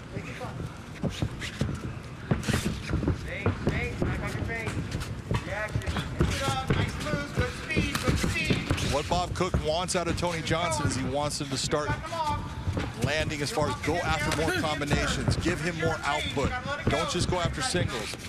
Give me 2s and 3s. Crazy Bob Cook, a legendary coach at American Kickboxing Academy. As we mentioned even last week, so many MMA champions have come through the doors of AKA. Well, Tony Johnson, B1, he's 37 years of age, trying to make inroads here in Bellator MMA. And over here. Rosta Start 5, please. absorbs a shot below the belt. Just a little bit off. There's a replay of it. Just Tony bring it up. It lands straight down the middle. Rosta will be able to shake that off. He needs to just take his time. It happens, man. It happens, all right? Just be careful. We'll Bring give you himself time. back Continue. when he is ready. You sure? Okay, stay right there for me. Ready, time? All right, guys, let's go. Action resumes here in round 2. Johnson continues to utilize that lateral movement, and Rosta following him. Johnson attempts the kick underneath the right arm of Rosta. But if you notice, when Rosta is coming forward, he's doing better. He's always, every time he steps forward, you see Tony Johnson using lateral movement. Rosta is able to bring his feet over and he catches Tony. When he's going backwards, he's just not, he doesn't bring the offense in the same manner. Rosta secures the takedown with Johnson scoring to the fence. Johnson trying to wall walk, but he is being restricted here by Rosta. Controlling the legs. Hard to wall walk when your legs are being held in the air.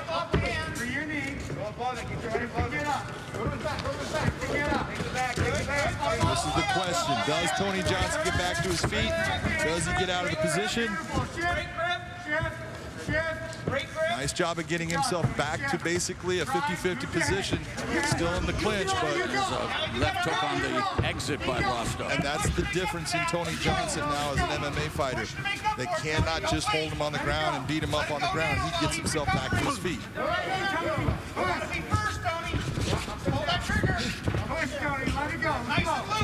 Tony Johnson unable to pull the trigger here in round 2. You're seeing much to the chagrin of Bob Cook. Beautifully placed left to the body by Rosta. 2 minutes left in the round. Punches and kicks together. Mix it up. Back on the jump. We can hear Bob Cook. I'm sure Tony Johnson can hear Bob Cook, but unable to do what Bob Cook wants him to do. Why? Well, it's because every time that Rosta decides to come forward and put pressure on him, Tony's trying to create angles. He just can't find that place where he feels comfortable in letting go and trying to land shots. So, and a steel punch there by Dalton Rosta. Boy, you know, it's amazing for a guy built like Dalton Rosta how fast his hands are. There's a 1-2 by Johnson, blocked by Rosta.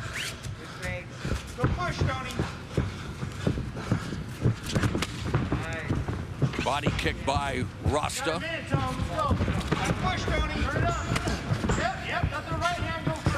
Nice kick by Tony Johnson, landed right under the arm. Final minute of the second round.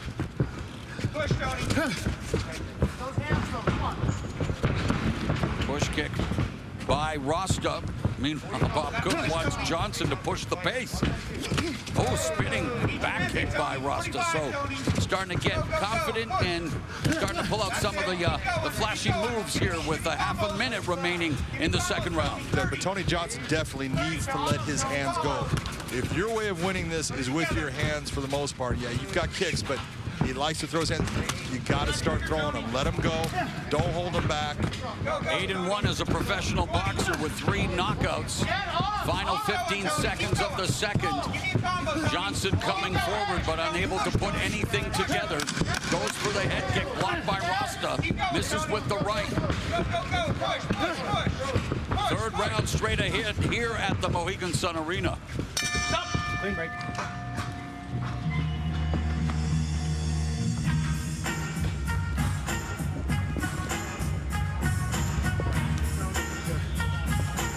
Might be 1-1, okay? You gotta go now. You gotta let it go, okay? I need you being first. I need you being first. You gotta give me more than one. Off that one. with you. That right hand kick is there for you a long time, okay? Let it go, let the right hand go first, okay? Try to sink that uppercut into your combos a little bit. All right? Biggest thing is you gotta fucking. Here's Dalton Rosta with that jab. Nice jab straight down the middle. Snaps Tony Johnson's head back. Body shot coming. Like the slip. Lands clean to the solar plexus. And this is why, if you're looking, Dalton Rosta wins this second round. Cleaner strikes landed. That was a nice little left check hook by Tony Johnson, but not enough output from Tony Johnson. His coach is telling him, I need more. Yes, he does. Will he be able to give his coaches what they want? Dalton Rosta wants to remain undefeated as a professional. At 4-0, all 4 of his fights coming inside the Bellator MMA cage. The final round underway. Johnson coming forward, but still feinting, but not firing enough. And Rosta loads up. Keep going.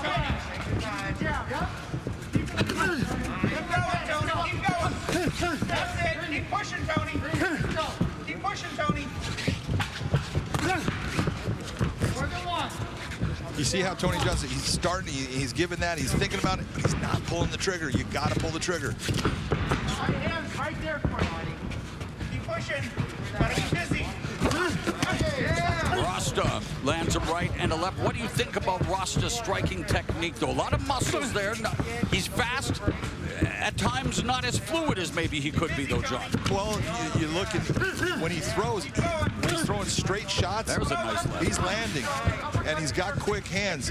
He sometimes starts to load up, and the one thing I would try to keep him doing, don't load up, just touch him. He leans to the right when he throws the left, and Johnson looking to perhaps time that. Johnson has to, as we've said throughout, needs to start throwing as Rosta's the one chucking the leather. Tony Johnson's going to end up looking back at this fight and seeing what his coach was talking about. An arm roll attempt there by Rosta. Close, but almost got stopped by the kid. And Rosta has Johnson along the fence. Johnson trying to get back up to his feet. Body lock employed by Hercules. Releases it. Has the back note. And Johnson stuffing Rosta's head. Shove that head in the middle. Putting a lot of pressure down on that head, but he should try to take that head and push it towards the middle, towards his legs. If he doesn't, that's when you see Rosta get his hands locked. Once he gets those hands locked, if he's able to get his hips down and his head up high, get his hips close to Tony's, he'll get that takedown. Wide base by Johnson. You see Tony trying to keep his weight over the top, press down, keeping Rosta from being able to get him up. And Rosta nice job to the canvas. A nice job of Rosta to step back, pulling him back off of the cage. Keep that wrist. Keep scooting up. Keep coming up. 2.5 minutes left in the fight. Rosta right now wants to reach out and take away that left arm of Tony Johnson. That's what Tony's going to use to get himself back to his feet. 25-year-old Dalton Hercules Rosta. And the 37-year-old Tony Johnson. Rosta lands a left to the body, able to escape back to the center of the cage. What has impressed you the most with 2 minutes left out of Dalton Rosta tonight? What has impressed me is, first, he's in there against a guy that really knows how to box. He knows how to use his hands. He's muted his offense. And he's actually been the guy that's landed the better shots overall. He's utilized his wrestling at times. He's mixed it up. That right kick underneath the arm has landed several times in this fight. And again, Rosta changing levels, taking Johnson to the canvas with 90 seconds left in the fight. He's got to get his head up higher. Right now, Tony Johnson needs to cover that head, keep that head down. That'll keep Dalton Rosta from being able to get the takedown. Dalton wants to get his head out and up. Or use his head as a third arm and drive Tony Johnson towards Tony Johnson's right side. Keep going up. There you go. All the way up. Throw on him. Use that to throw. Tony Johnson almost. Drop the hips up. Drop the hips. Drop the hips. A lot of heavy hips by Tony Johnson. He's got nothing to really hit. He should go to the body. Final 45 seconds of the fight. Rosta committed to the takedown. Johnson trying desperately to get back to his feet. Unable to do so. You see how he took that arm away, and as soon as he takes the arm away, look at how the back touches the canvas. Tony Johnson right back to his feet. Good job by Tony Johnson, and he has absolutely just changed his ability to get up off of the canvas. But it's all the work and all the effort by Dalton Rosta that's going to end up winning this fight. You think, Big John McCarthy? I think. As we go the 15-minute distance of this middleweight contest of Bellator 256.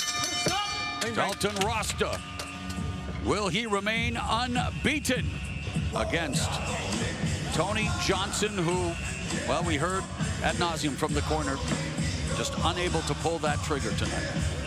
You're absolutely right, and that's the difference. Sometimes you're looking for that one shot, Morrow, and it's not the one shot. It's the multitude, and eventually that one will come. But you got to throw all those others for that one to find its mark.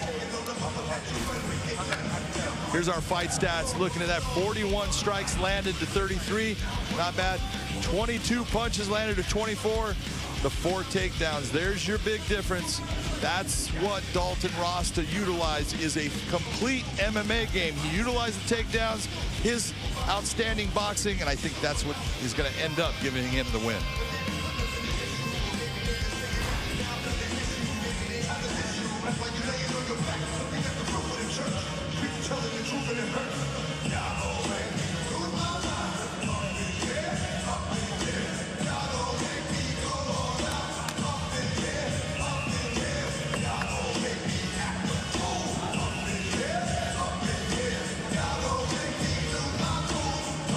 All right, let's find out who is the winner. Here is Michael C. Williams. Ladies and gentlemen, from the official scorecards, all 3 judges, Brian Miner, Doug Crosby, Mike Murtha, see it the same, 30-27 for the win by unanimous decision, Dalton Hercules Rosta. Dalton Rosta now 5-0 as a pro and as a Bellator MMA middleweight. That completes the preliminary portion of Bellator 256. Coming up at the top of the hour, it is Bellator 256 main card. It features the beginning of the light heavyweight World Grand Prix. Ryan Bader rematches Lyoto Machida in the main event. Liz Carmouche clashes with Vanessa Porto in a pivotal flyweight matchup. A featherweight fight that is flying under the radar. Adam Boric versus Jeremy Kennedy. Kat Zingano against Olivia Parker. And we'll get things started in the lightweight division. Goichi Yamauchi versus Dan Moret. Bellator 256 on Showtime at 9 Eastern.